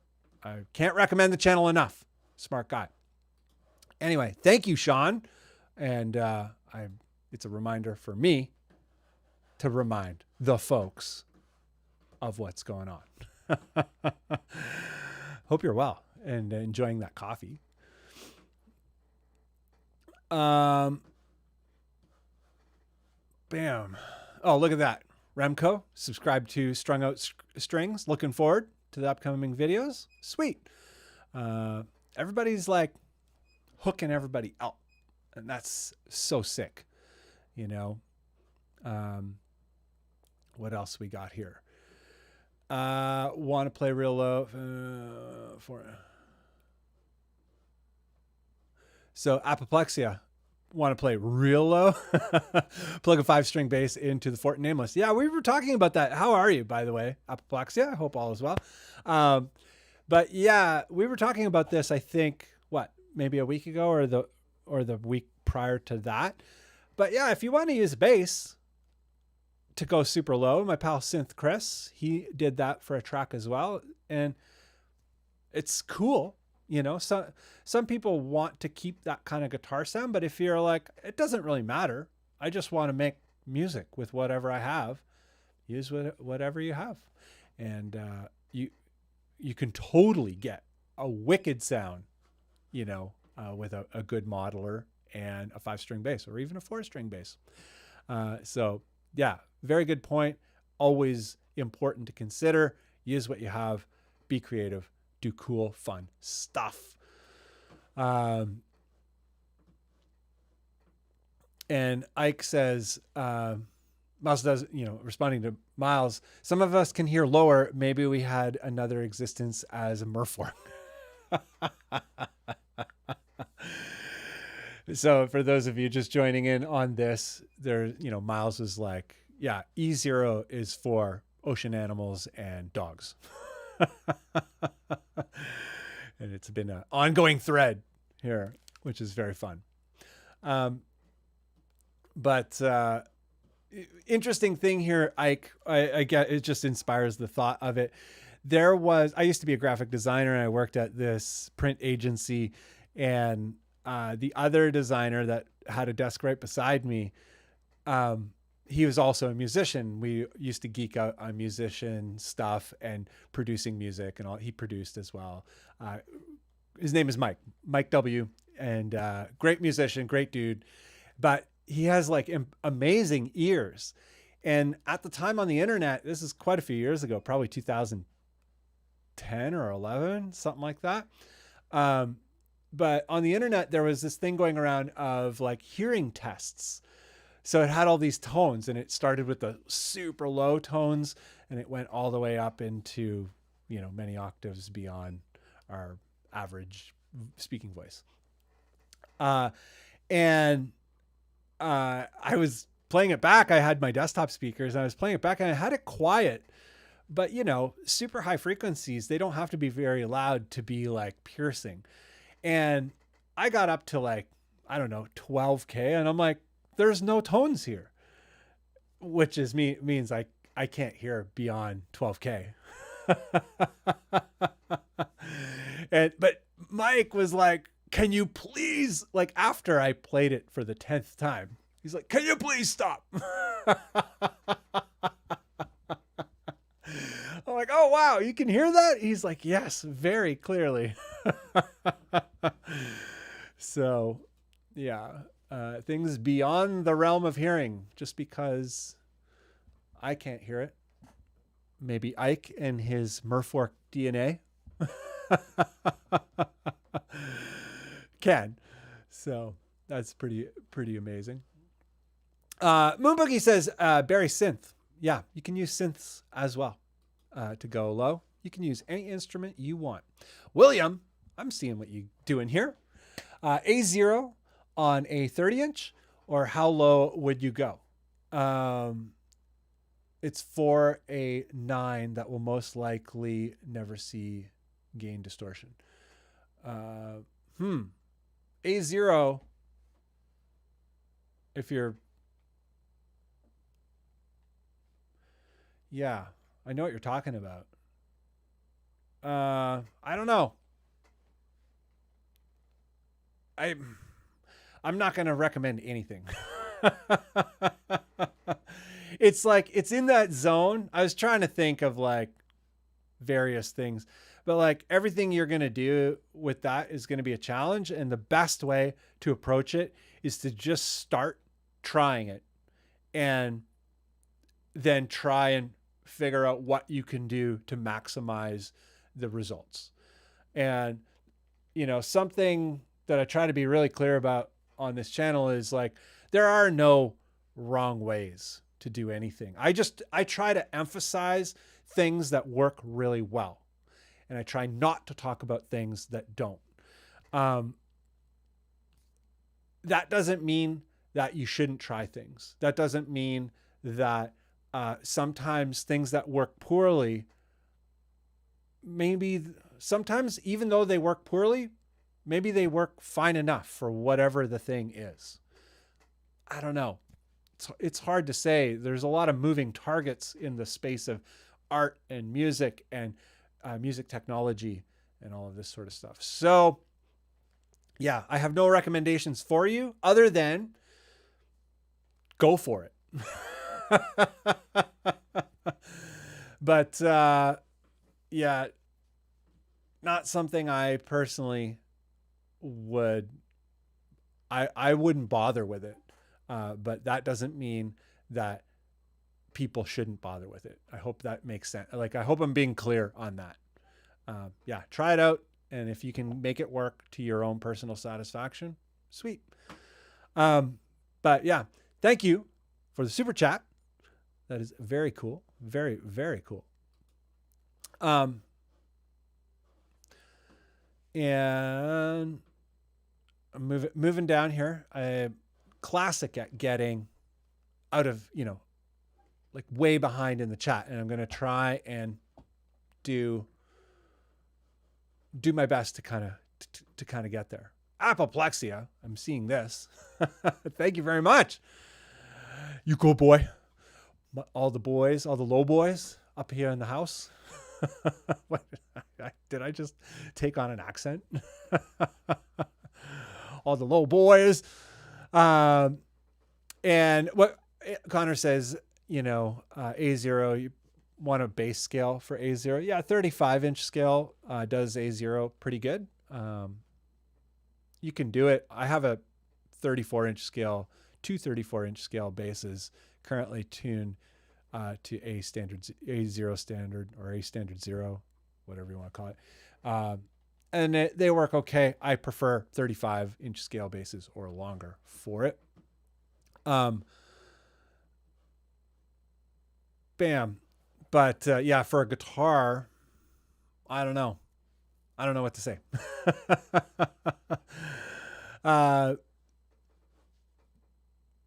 And, Moon Boogie says 40 inches in scale length. And the thing about, like, if you made a crazy custom scale guitar, 40 inches in scale would perform really well in terms of all of the fretted notes. And that's the other thing to consider. Like, how many fretted notes do you need to work? Because if you only need the lowest notes, like the open 1 or open 2, who cares? Tune it down. Do whatever you want. Do whatever you got to, because it's not really going to be an issue. It's only if you need to fret the notes going up the neck where you're going to be like, where did I click on there? Oh, okay. Right. Moon Boogie. Bam. Yeah. 40 inches in scale. A lot of ideas here, but, yeah, it depends how much you need it to be up the neck. And if you only want it for the super low note, nothing matters. You can tune a pretty short scale to a pretty low note. And as long as you're not going to be fretting it, you can get away with a lot. And tons of people do this. I get messages all the time. They're like, oh, I tuned my whatever to this. I'm like, yeah, but you're not fretting any notes.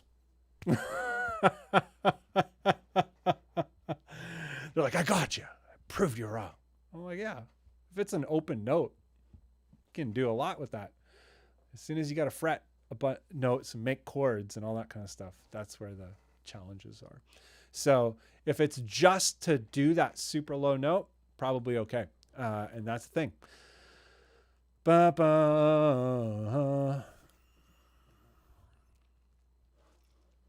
And Ike brings up the Dark Lord bass. Did you know that the Dark Lord bass is only a 34-inch scale bass?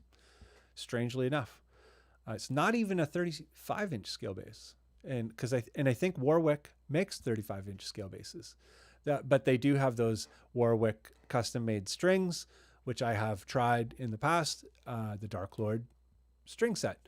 What I liked about the Dark Lord bass is that they were going for a 4-string for super low, and what I wish they would have done was made the scale length really long. That would have been sick. But maybe that's this year's project for them. Let's send them emails and be like, hey, let's do it.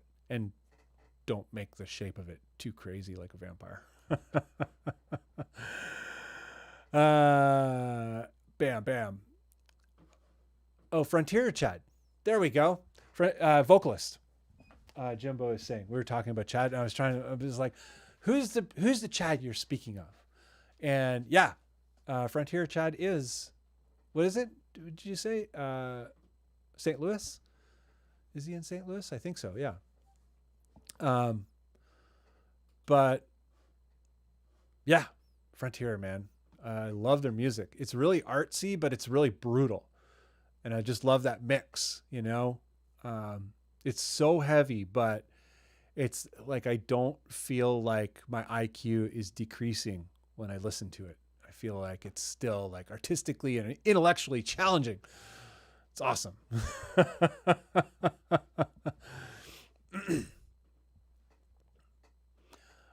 Moving along. I'm going to try and keep up. This is what I'm going to do.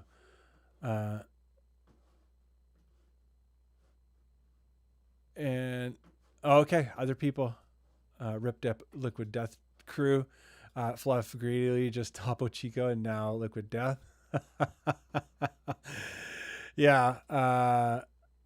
And now he wants more. Yeah, we got to give that Fluff a talking. It's like, hey, Fluff, you're stepping into my yard, man. I don't know. I don't know what. I think we gotta have a little talking.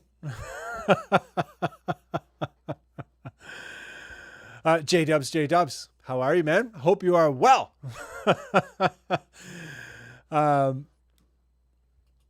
And Liquid Death have some nuts videos. I haven't seen their videos, but yes, I should actually do a little bit more research into Liquid Death other than just reading the can.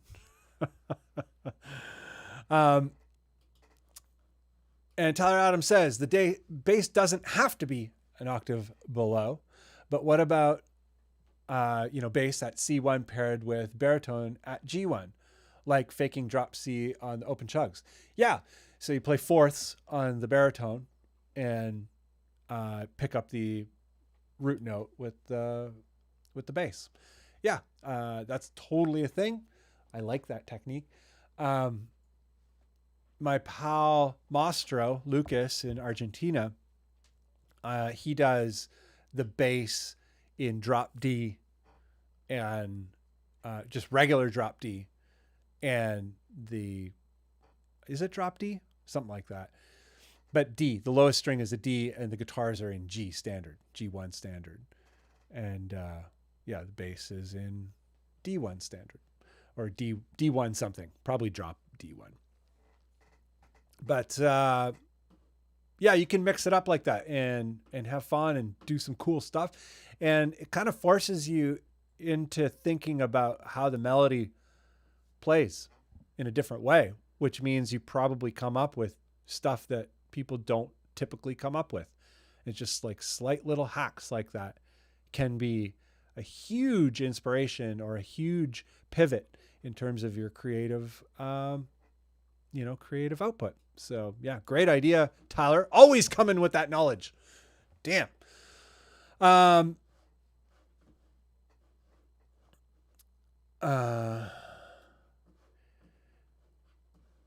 Ni ado.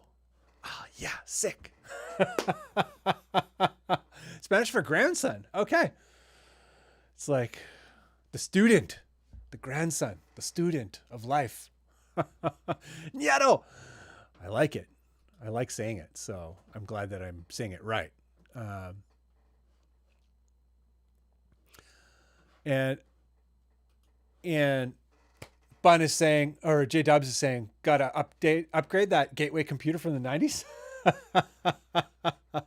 It's actually a super powerful computer. I just have a lot going on right now, and it bottlenecks, on the with the internet. It's more the internet than anything else. But yeah, it's a very powerful gateway computer from the 90s. Okay? Just saying. Sean Heath, thanks for everything. Thank you for everything, Sean Heath. You're an amazing guy. Smart, so smart. Well, you're an engineer. Probably, you can't become an engineer unless you think about a few things, like, angles, mass.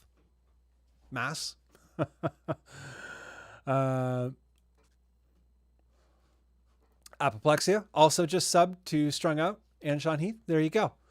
Get them going. Get them up there. Get the sort of the crew. Get the crew thing going. The crew vibes. So good. My brother, Steel City Sound, over in Hamilton, over in the Hammer, neighboring city. Rival cities, apparently. I don't have any rivals. I used to live in Hamilton. Hope you're well, Mr. Steel City, Mr. V-Man. Whoa, excuse me. Good to see you in the stream. I hope your Friday night is just smashing. I'm, hanging out with everybody, drinking some bubbly, sparkling, bubbly mur, blackberry, bubbly, sparkling water. Delicious. I haven't turned my back on the Liquid Death. Ugh. Holy. And is Heavy Tones on the Discord? Love that dude's videos. No. Gary is not on Discord. I definitely should invite him. I think I've talked to him about it. Maybe not. I'll double check tomorrow, J-Dubs. Yeah, Gary is a great guy. Great guy. Like salt of the earth kind of folks, you know? Yeah, I'd love to have him in there. He's a great dude. Gunky Zip, super chat. Thank you. Stay thirsty, not too thirsty. It's like be the ultimate motto for like a beverage company, just trying to give the kicks to every other beverage company. Like do a totally bland, like it's just water, and you have like really wicked graphic design, kind of like Liquid Death. You know, they have wicked skulls and stuff. You have something wicked about it, and your motto is like, stay thirsty, not too thirsty. Maybe that's the water company I'm gonna start. Clearly, like Liquid Death is not answering my calls, so I'm gonna have to do something.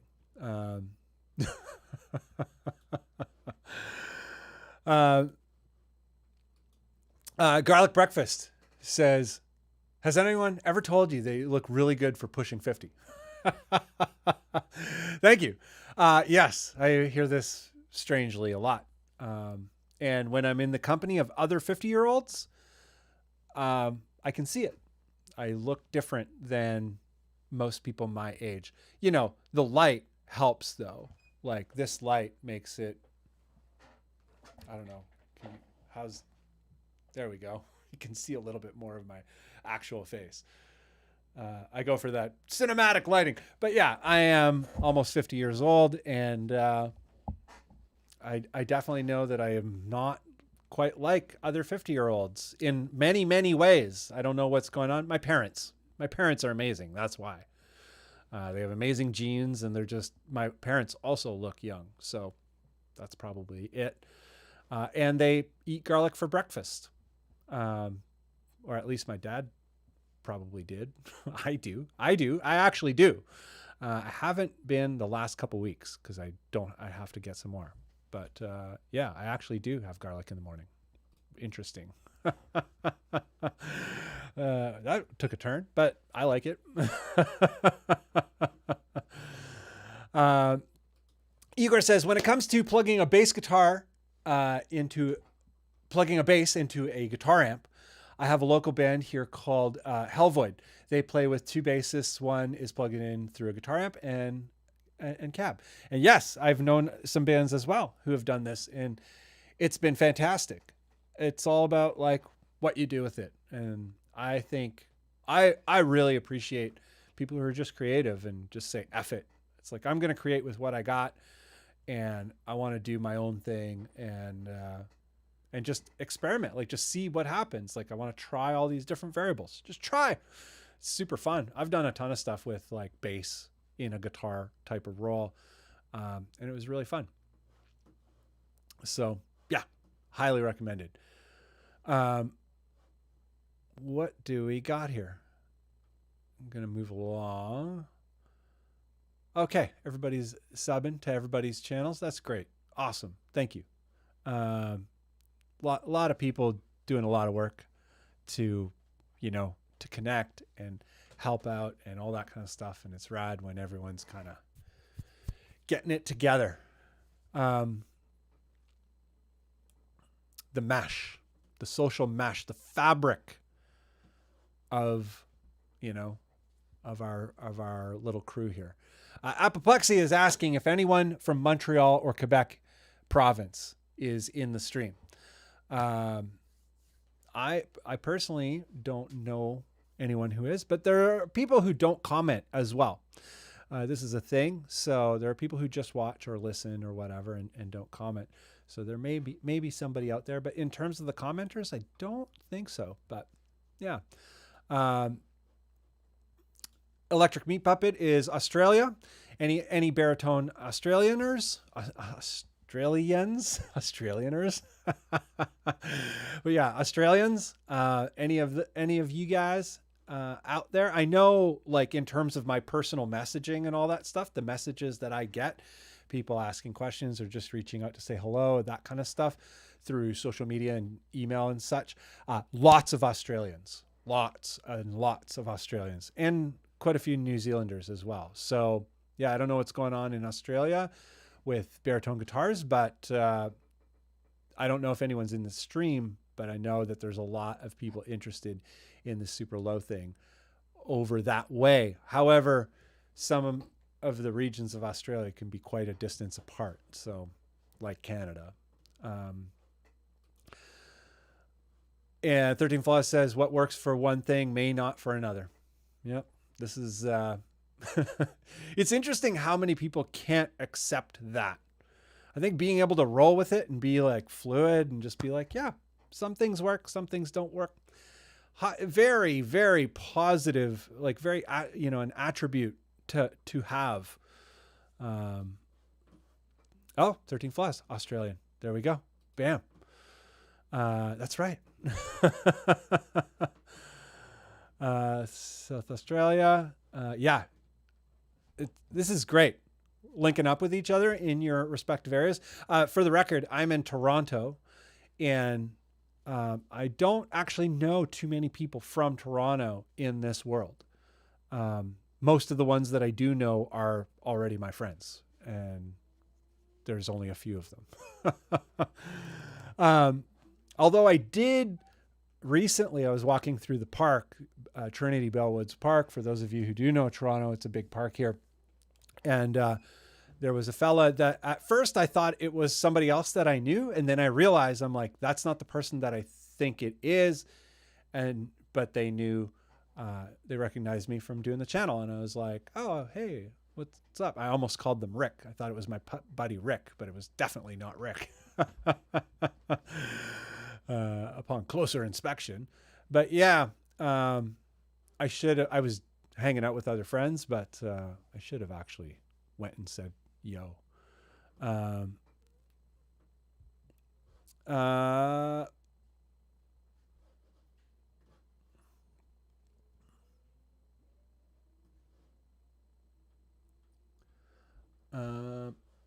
I'm going through the comments. I'm going to go all the way to the bottom and then go back up, just because I always get so far behind and I just want to see what's down there. Okay. So, like, bear with me. One guy streamer. I don't have a team. I don't have anyone like in my earphone saying, yeah, here's this, managing the comments. We see what we want to see. Jimbo Collins bringing the wisdom. Yeah. It's true, and the more that you want to see more, can be very beneficial, very helpful. It's like, I want to see what I am stubborn in not seeing, or I want to see what I am ignorantly not seeing. Being able to ask that question, with gear, with music theory, with art, like with creating, with everything. Oh, who's this? And Wally, mostly watching on TV, chilling like a lazy sack, waiting for some punishing tone. This rips, Roboto. That is a person from my past, because if you know that I'm the Roboto, chilling like crazy, watching on TV. That's rad. I watched some of the videos that I produced on my girl's TV, and I was like, whoa, this is huge. Because she has a massive TV, and I was like, whoa, this looks wild. And it's only 1080p, and it scales up pretty good. So Development of a Void says, Bunn, what's more impressive than your look at pushing 50 is how up to date you are. Your wisdom to modern style is very well appreciated. Oh, thanks, man. Yeah, I've always been interested in current. I think the past is important, though. Yeah, the past is really important because it is how we got here. But the most exciting thing is what's on the bleeding edge. And all of those things kind of inform where you are right now. And it's cool. But yeah, I think maybe having an interest in science and physics and you know, being artistically very interested in just like what is creativity and not being overly, what do you call it? Idealistic about it. I'm not very idealistic about much. There are certain things that I won't give up on, but yeah, it helps just to be stoked. I think.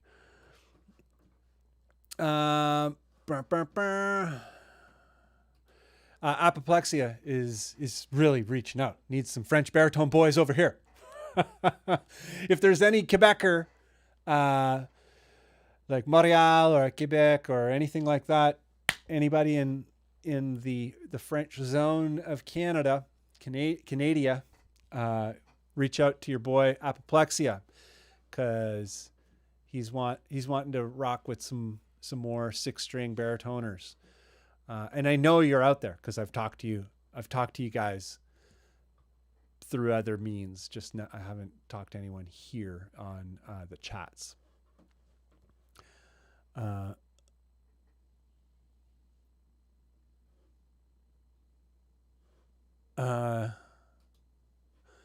So Jay Walker N1X, it's very long. Yeah, but at least a half hit, and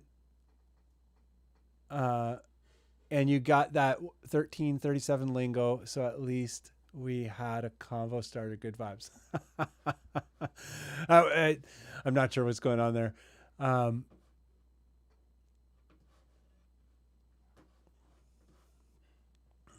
Softbox. Yeah, got the softbox lighting. That's what's going on here. It's not a box, but same idea. Exactly the same thing. Is another type of... And Somi Perkle is saying, I commented too soon. Actually, bluette is another type of blueberries, but normal blueberries should be myrtille.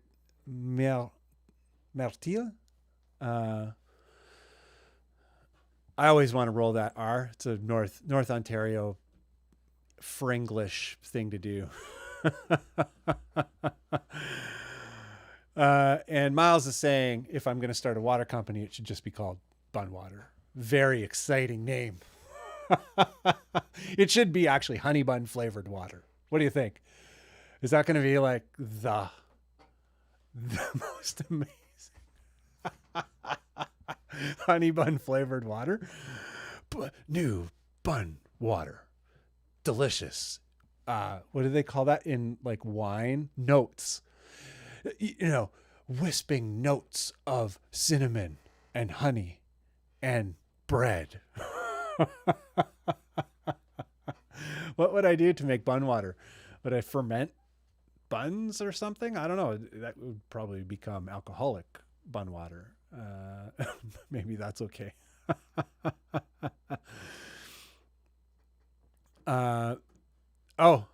Search Liquid Death greatest hates. That's amazing. Like people like hating on Liquid Death, and they made a video series on it. That's amazing. I do know a lot of people who don't get the fun side, like what Liquid Death is all about. They take it really seriously and they take great offense to it. And I'm like, oh, you missed the whole thing. Liquid Death is a really fun thing. And, you know, they, at least as far as their information goes, they're interested in trying to do some kind of good. So there's that too. You know, I can't speak for them. I can't say whether or not they do, in fact, deliver on that promise, but it's, you know, in their literature at least. And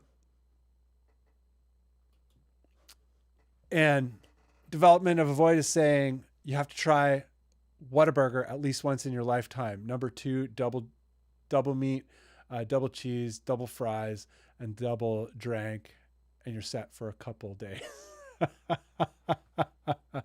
What a burger. I guess it's a burger place, and this is the thing. I would have to get it. I've been vegetarian since I was 18 years old though.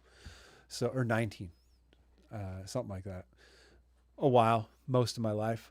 So I'd have to get it in a vegan variety or a vegetarian variety. I'm not like super intense about it or anything like that, but you know, vegan just makes it easy. And Self-Inflatable is saying, got to go after that Compact Presario sponsorship. You know what's funny is I transferred files from my Presario like last week. I still have it. And it was actually, it booted up amazing. And it's like crispy XP Service Pack 3. And it's actually a pretty fast computer still for doing the things you would do on that computer. But like I booted up Photoshop just for fun and Illustrator just for fun. And they booted quick enough for like a mechanical hard drive. But yeah, I have a Compact Presario and it works. It works quite good. But yeah, someday I'm going to actually get all of the files off of it and, you know, send it to the scrapper, send it to the recycler.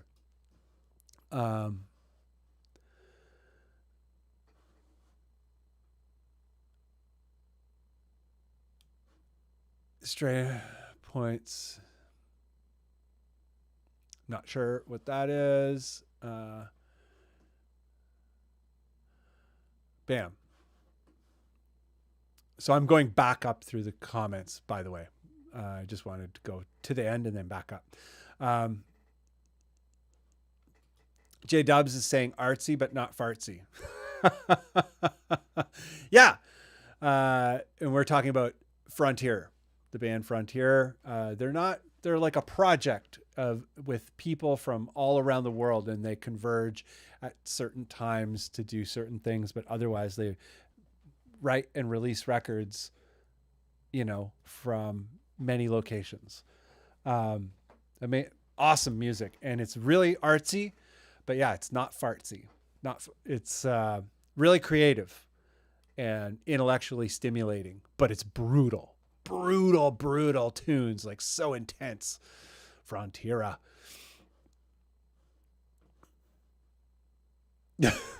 Miles Does Music says, just be like Rick Beato. He's definitely a get off my lawn guy. You know, Rick Beato's such a funny guy. He'll complain about the copyright strikes, but doesn't know how to fix them. Pretty interesting. I think he's got that sorted now. I'm not too sure. But Rick Beato, funny guy, but he's definitely the get off my lawn guy in a way. I kind of like Rick Beato, even though he's, you know, that's probably why he's a likable guy, because he's a bit weird, and that's cool. Being a bit weird is a little bit more interesting. Jay is saying, anyone playing a 34-inch scale conversion? This is something that is a big topic for me currently. I have not completed the project that I'm hypothesizing, but this is something I'm very interested in, Jay. Curious, have you done one? Have you done one of those Black Sheep Wall, you know, Admiral Angry guitars? Pretty sick. I'm personally interested in doing a 4-string bass conversion to a 6-string guitar.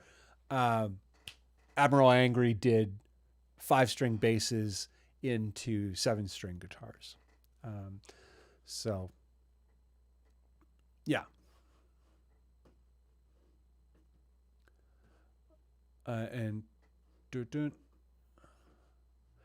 So Paper Bagman says, I have a side jack and fell in love with it after, I should read it over here actually. After trying it a few times. However, the P90s squeal really badly. What pickups would you suggest for some nice sustain? DiMarzio has great P90 replacements, so you don't have to reroute it or anything like that. And they also have humbucking replacements. And the reason I am starting with DiMarzio is because DiMarzio is also very affordable compared to a lot of other places. Really, really good pickups. it sounds like the pickups that you have may be microphonic. A lot of the side jack, depending on the era, a lot of the side jack pickups in electronics are very bad. The side jack that I did a demo on belongs to my pal Artie, and he got his fully modded out. But before he got it modded out completely, like everything on it changed. It's just the body and the neck, and everything else he changed out. But before he did that, he's like, maybe you want to do a before and after. And the guitar was so unplayable and the tone was so bad. I'm like, I can't deal with this right now. I'll just do a video on it once it's been fully modded out. And after it was fully modded out, it was one of my favorite guitars. I love side jacks so much. But yeah, stock P90s need to be changed out. DiMarzio makes a humbucking P90 and also it is another version of a humbucking P90, but it seeks to be a single coil noiseless. It does have a secondary coil that you can't see, and that's how they get rid of the noise, but it sounds like a real P90. It sounds really good. And nothing like the stock P90s that are in the side jacks. So if you want to get started for not a lot of money, that's a place to go. Guitar Fetish is an inexpensive place for pickups. I'm not sure what they have in terms of sizing, but they do have their Dream 180, which is a humbucking P90 type of thing. I don't know if the Dream 180 comes in a P90 case, P90 enclosure. Not exactly sure. I've only ever looked at the Dream 180s in terms of their humbucker size for a regular humbucker, but I'm sure they must have a humbucking size replacement one. But yeah, those are great places to start. And then there's also, custom pickup makers. There's a lot of options there. And Seymour Duncan will make pretty much any pickup in any enclosure if it's possible. So the custom shop at Seymour Duncan is actually very accessible. It's not as expensive as you would think. Most people are like, oh, wow, that's totally in reach. And a lot of people, once they find out, they can't stop. They just keep getting pickups made. But yeah, that's definitely a thing. Hope that helps or gets you started. I recommend starting at DiMarzio and also check out Guitar Fetish.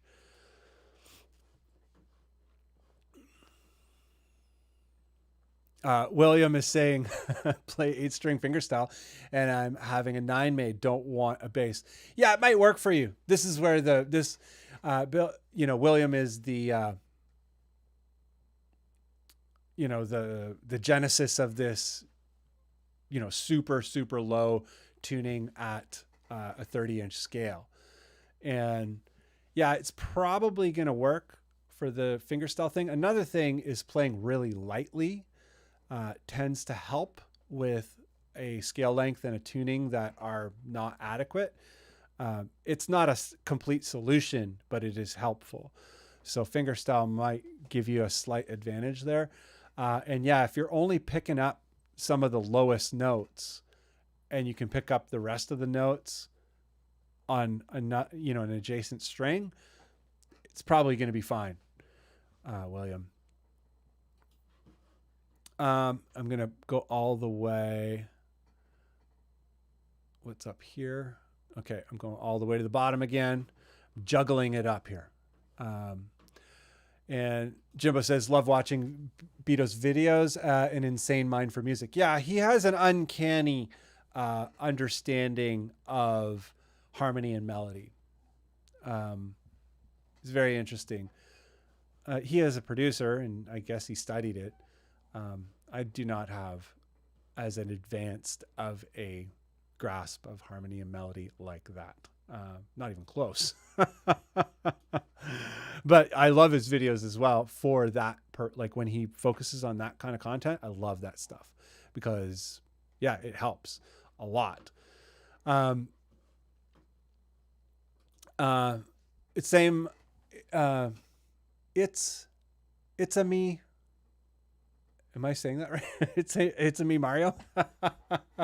Thanks for putting it out there. But about the baritone, I now have a 97 Jackson Dinky 27. Thanks to your videos introducing an otherwise unknown concept to me. Oh, amazing. That's cool. That's what I seek to do is, to kind of more popularize the idea of those guitars, because they were only popular for like surf and country. And I'm like, these are awesome for metal or really anything low tuned. If you want to tune lower, if you want to grab more dark notes, the baritone is a great way to do it. And if you're not interested in, more strings, and also the fact that more strings does not solve the problem of going lower. Yeah. Stoked that it's helping out, Mario. That is the whole goal. It's why I do it. Yeah, rad. Jay is saying, I'm saying it right, eh? It's J4Y. Jay is saying, Bunn, I'm in the process of planning it out, but not sure if I could use a guitar body, but maybe it's too short for a bridge reseat. Yeah, I think, Jay, so what we're talking about here is building a bass, turning a bass into a guitar, or doing a guitar that is super long scale, like 34-inch scale guitar, for really good low tuning performance at the lower end of like the bass 6 thing. And I think that like 32 or 34-inch scale bass conversion is going to be the easier way to go. And anybody who's interested in it, I did an episode where we kind of dove into some of that. One of these, what are they called? Bunn Live or Bunn on Demand. One of the Friday nights, a few Friday nights ago, I don't know how long ago, but we talked about the converting a bass into a bass 6 or converting a bass into a super low baritone. And yeah, there are certain basses, like some of the Dan Electro stuff, where it's really just a nut and a bridge change and you're good to go. Some SG basses, certain brands of SG basses, the shorter scale ones, the SG basses, unfortunately, are usually 30-inch scale, but there are some that are floating around out there. The Guild, I think, is 32-inch scale, or some of the Guild SG basses are 32-inch scale. So yeah, there's also another company called Area or Area Pro or Area Pro 2, something like that. I'm not sure what the actual full name is. I think it's Area, and Pro 2 is the series. I'm not sure. But Area Pro 2 has some bass designs that are actually very favorable for a guitar type of conversion, like converting it over to a guitar, and can be found usually on a local level quite inexpensively.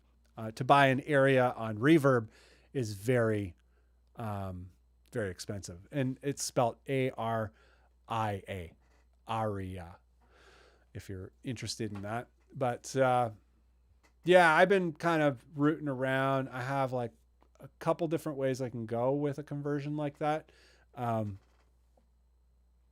Not sure how I'm going to do it. I want to do it with the least amount of actual cutting or routing or anything like that. I don't really want to get into that. I want to do it as easy as possible that way. I don't care if there's going to be like visible holes or screw marks or whatever from a previous bridge placement or something like that. That part doesn't bother me at all for this project, but in terms of replacing the bridge and whatnot. But yeah, it's fun, very fun doing a bass to guitar conversion.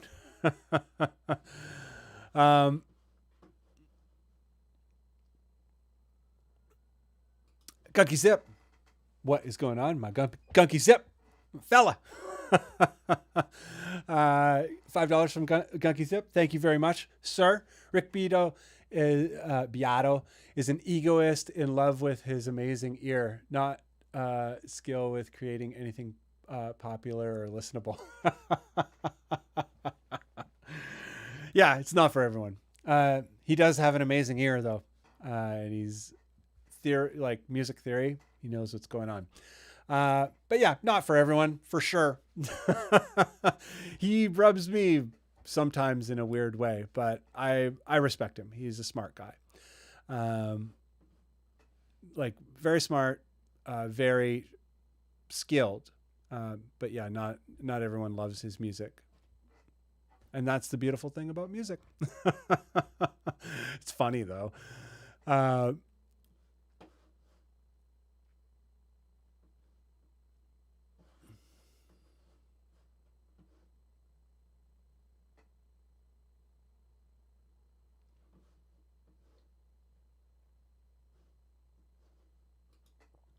Apoplexy stopped drinking coffee. I'm contemplating doing the same thing. I'm starting to feel like maybe coffee is part of the source of not feeling great. I definitely notice, like, I know what you're talking about because you're a vegetarian as well. But yeah, I eat pretty good. The things that definitely make me feel terrible is if I drink too many beers. You know, in this COVID insanity, I ended up drinking a lot of beers there for a stretch. I'm like, let's get some beers. No, just make you feel like terrible all the time. But now I'm noticing, like, I think the coffee, too much coffee or whatever. Yeah, so I might do something similar. But yeah, apoplexia and me, or apoplexia and I, veggie bros, doing the veggie life. Any other veggies out there? It's not, you don't have to be. There ain't nothing wrong with the meat eaters. I don't eat meat. He doesn't eat meat, but if that's your bag, we can still be pals. But yeah, any other veggies out there?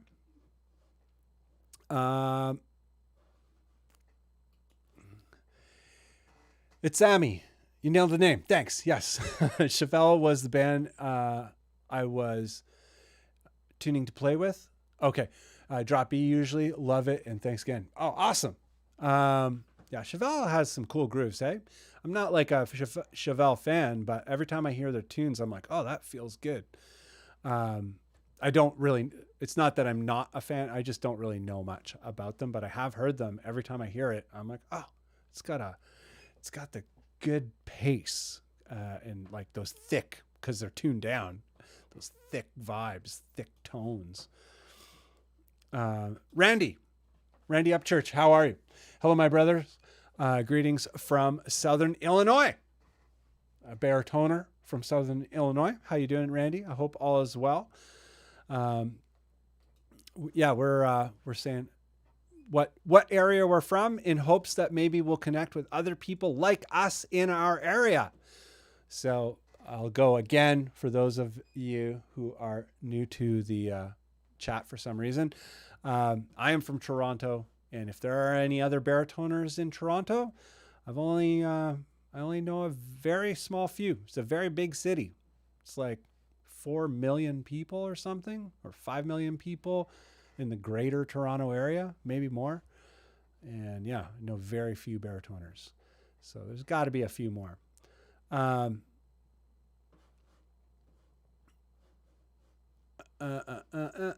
You guys are having your own chats. That's great. And apoplexia, Rick Beato, very smart and skilled, but mostly produced awful new metal bands. And apoplexia is also saying he started losing hair and patches because of coffee. Too much coffee. It can definitely be a thing. Wild. Yeah, let me know what the deets are on that. And Jay, Bunn, muchas gracias for the hint with Aria and Dan Electro and SGs. I will look into those thoroughly and keep you in the loop if I made a progress in this regard. Yeah. Yeah, this is a fun thing. You're the only other person I know at the moment who is interested in going that road. So yeah, I'd love to hear where you go with it. We'll keep tabs and See what shakes out of that tree. Should be fun. And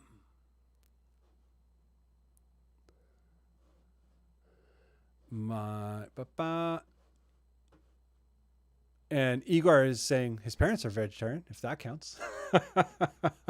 It totally does. And you're like the meat eating offspring. That's amazing. The carnivore. Mom and Dad, stop harshing my gnar with your vegetarianism. Tyler Adams is saying, my dude started drinking yerba mate. It's great if you're getting off coffee, but still want that caffeine.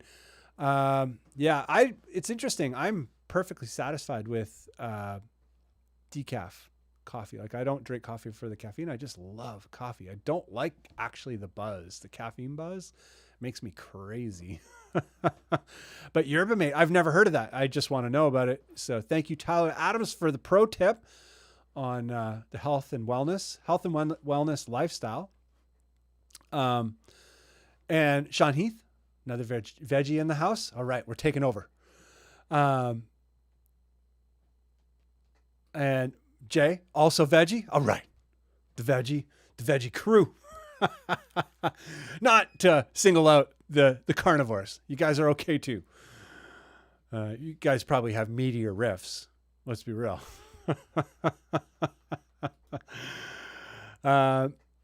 Apoplexy is saying, I think alcohol did not help. I stopped drinking for 8 months last year, started for a few weeks in the fall and lost big patches of hair. Then I stopped coffee and alcohol. Yeah. I'm definitely feeling like, the longer I go with no booze, the better everything is. Even my ideas, which I never thought of that before, but yeah, I guess because in COVID, like I had so many like party nights. I'm like, yeah, let's party again. Just, me and my girl drinking drinks and talking shit. But yeah, the more time I go not drinking alcohol, the better my ideas get, the better I perform, the better I can play, the longer I can work, obviously, on music, on videos, all that kind of stuff. So shouldn't be a surprise, but it's the things we don't think of because we're, I guess a lot of us don't drink all the time. And then when we find ourselves having drinks more frequently, COVID has been that way for a lot of people.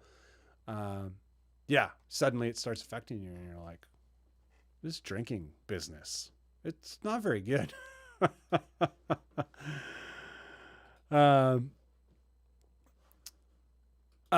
Sumi is not vegetarian nor vegan, but also decided to eat better to lose weight. So far I lost 3 kilograms since starting the diet.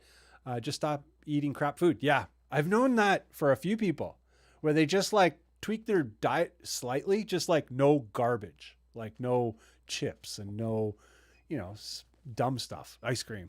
And just ate like a normal balanced meal, 3 meals a day, normal foods to get the nutrients that average human needs. And it seems to make a big difference. Maybe it depends on the body type, but yeah, I like how this has turned into a health and wellness live stream. Well, you got to mix it up because if we're going to play super low tones as much and as brutals, with as much max brutals, we need to be in pristine health to do it. Because, yeah.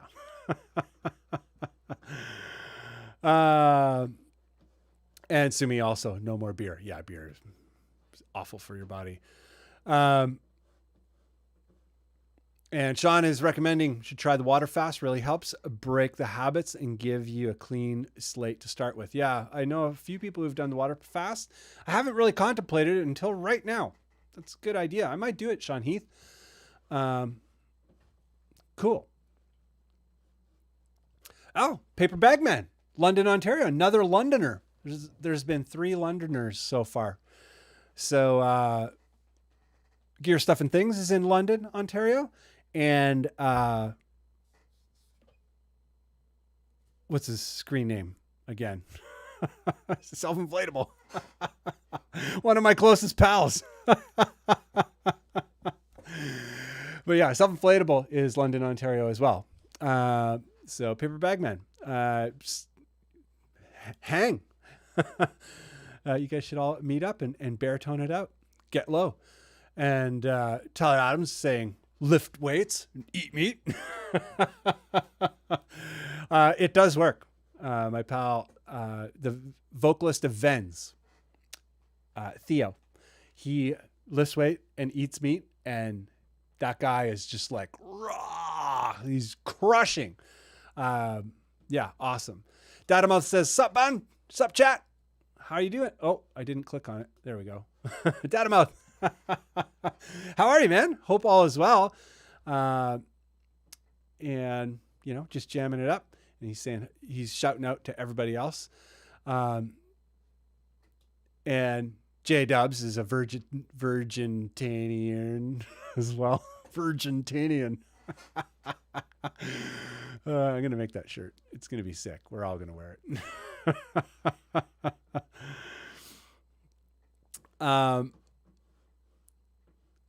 And yerba mate is the sauce. Jay knows that yerba mate. You got to get into it. Okay. I've never heard of it. I'm super curious. And Apoplexy is saying to Paper Bag, spread the gospel of low chugs. That is your job. That is all of our job.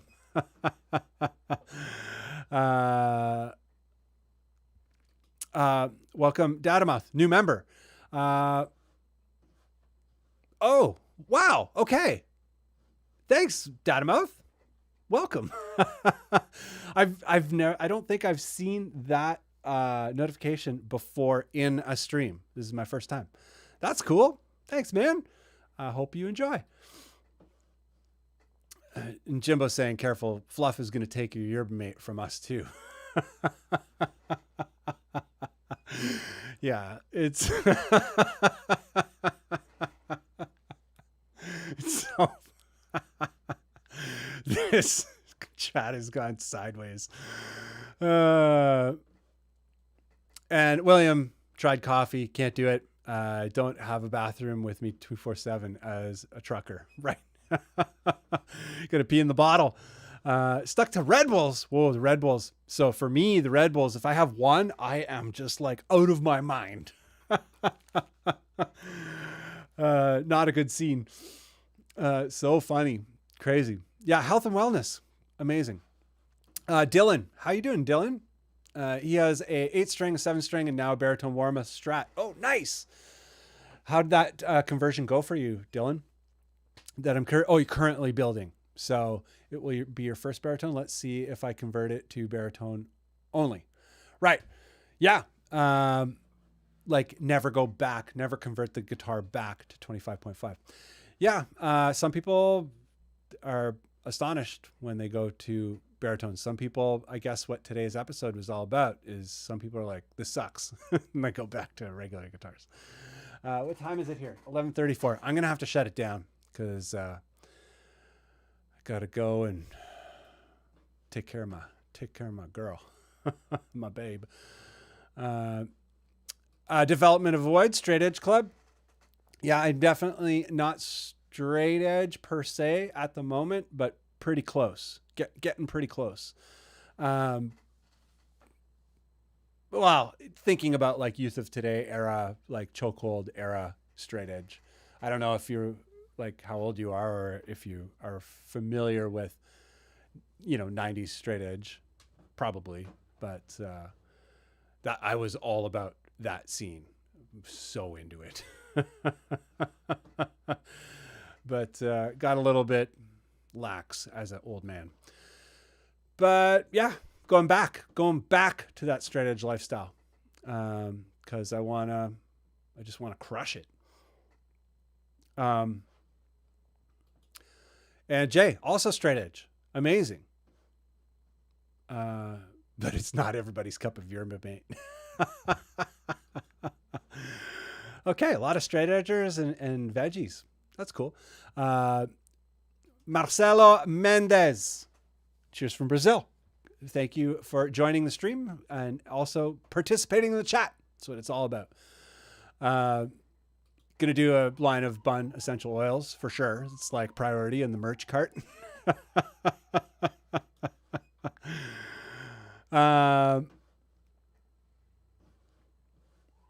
Igor is realizing that he was supposed to go to bed early and the sunrise is in like 10 minutes. Yeah, you're in Poland for sure. You kind of missed the boat on that. You could sleep until noon and have a Saturday morning, easy Saturday morning. It'll be fun. Hate your biological clock. Yeah. Mine was like out of whack there for about a bit as well. And I think it was like drinking beers, drinking beers was throwing me all out of whack. Anthony is saying if Fluff keeps up his water monopoly, then no more baritone obsessed sweaters for him. Yeah. Gotta give that Fluff a talking to. Fluff. Yeah. I can't get mad at Fluff cause he's a huge supporter. So, yeah, love that guy.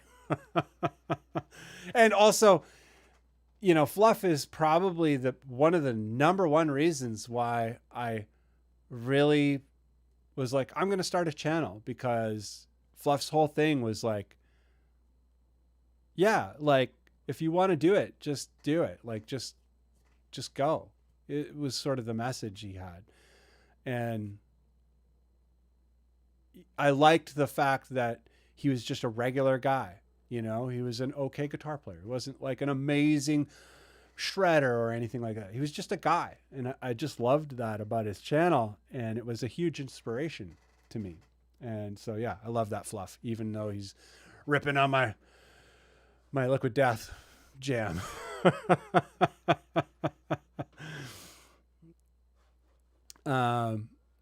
Development of, yes, exactly. Apoplexia, that Earth Crisis. Destroy the Machines. How many people have that Destroy the Machines LP? It's so good. Oh, and Firestorm 7-inch, Firestorm to Purify. It's very, very hard line, straight edge. Jay knows what's up with that. Minor Threat baritone covers from Tyler Adams. Yeah. We're not a minor threat. We're just a minor threat. And what is it? Stepping Stone cover? Do a Stepping Stone cover of a cover in baritone. JW's, you taking off? Have a good night, man.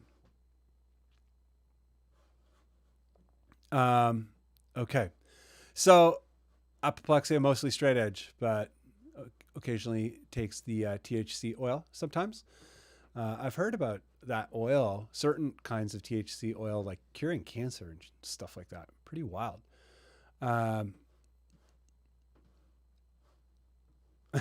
Beard guy, he's like, not going to be able to jump on that straight edge bandwagon. That's okay. This crew is all about everybody's diversity and everybody coming together and just being cool. Imagine we were all in a room together and just like hanging out. What would that be like? I think it would be pretty cool, like a little party, the way that we party, however people party. Dylan is saying, doing good. Wanted a baritone for a while, and the string trees on my old Strat neck broke off. Figured it was time to improve it. So I have more parts on the way. Gonna be sick. Yeah. Sick. Like, conversions are so exciting, even if they're kind of a rough road. Like if something is sketchy along the way, I don't know. My conversion was so fun. Rough Riffs is checking out. Have a good night, Rough Riffs. Good weekend. Hope you're well. Yeah, I got to get out of here as well. Development of a Void, 90 straight edge. Yes, nice. Is pretty meaningful. It's like they want to say what they need to say a bit more than other styles. Yeah. It was a very meaningful time. Like it was a movement of passionate people that were like, we want to take a closer look at this world. that's kind of my takeaway from it. Amazing. That was a huge period in my life. Totally crazy. Where was that? Right here. Bam, bam, bam. Oh, yeah, here we go. So I'm going to peace out, gang. Oh, Datamouth also vegetarian. That's awesome. But the cravings hit me hard. Not vegetarian anymore. Anybody here into Car Bomb? Car Bomb is amazing. And yeah, that Gibson Baritone, I think it's a 27 inch, but might be, Gibson does have a few 28 inches. They have a few weird models out there, but yeah, you have to find it used. They pop up on Reverb sometimes. But yeah, amazing. Such a creative band. Kind of weird too. Like they're kind of bro-ish sometimes, but also super creative, like very art focused. Just like, I love when bands are contrasty like that. It's just such a good vibe. Car Bomb. Ike, good night. Sean, have a great weekend. Yeah, I'm taking off. I'm going to end this stream. So have an amazing night. We went even longer than usual, but it's a good time. It's a good time. We covered health and wellness, and because we gotta change it up sometimes. Have an amazing night, everybody, and an amazing weekend. And I hope your riffs are full of awesome, inspiring goodness. And we'll see you next week. And in the meantime, hopefully pop into that Discord and the Facebook group and all of the rest of it. So yeah, have an amazing week. Get at it.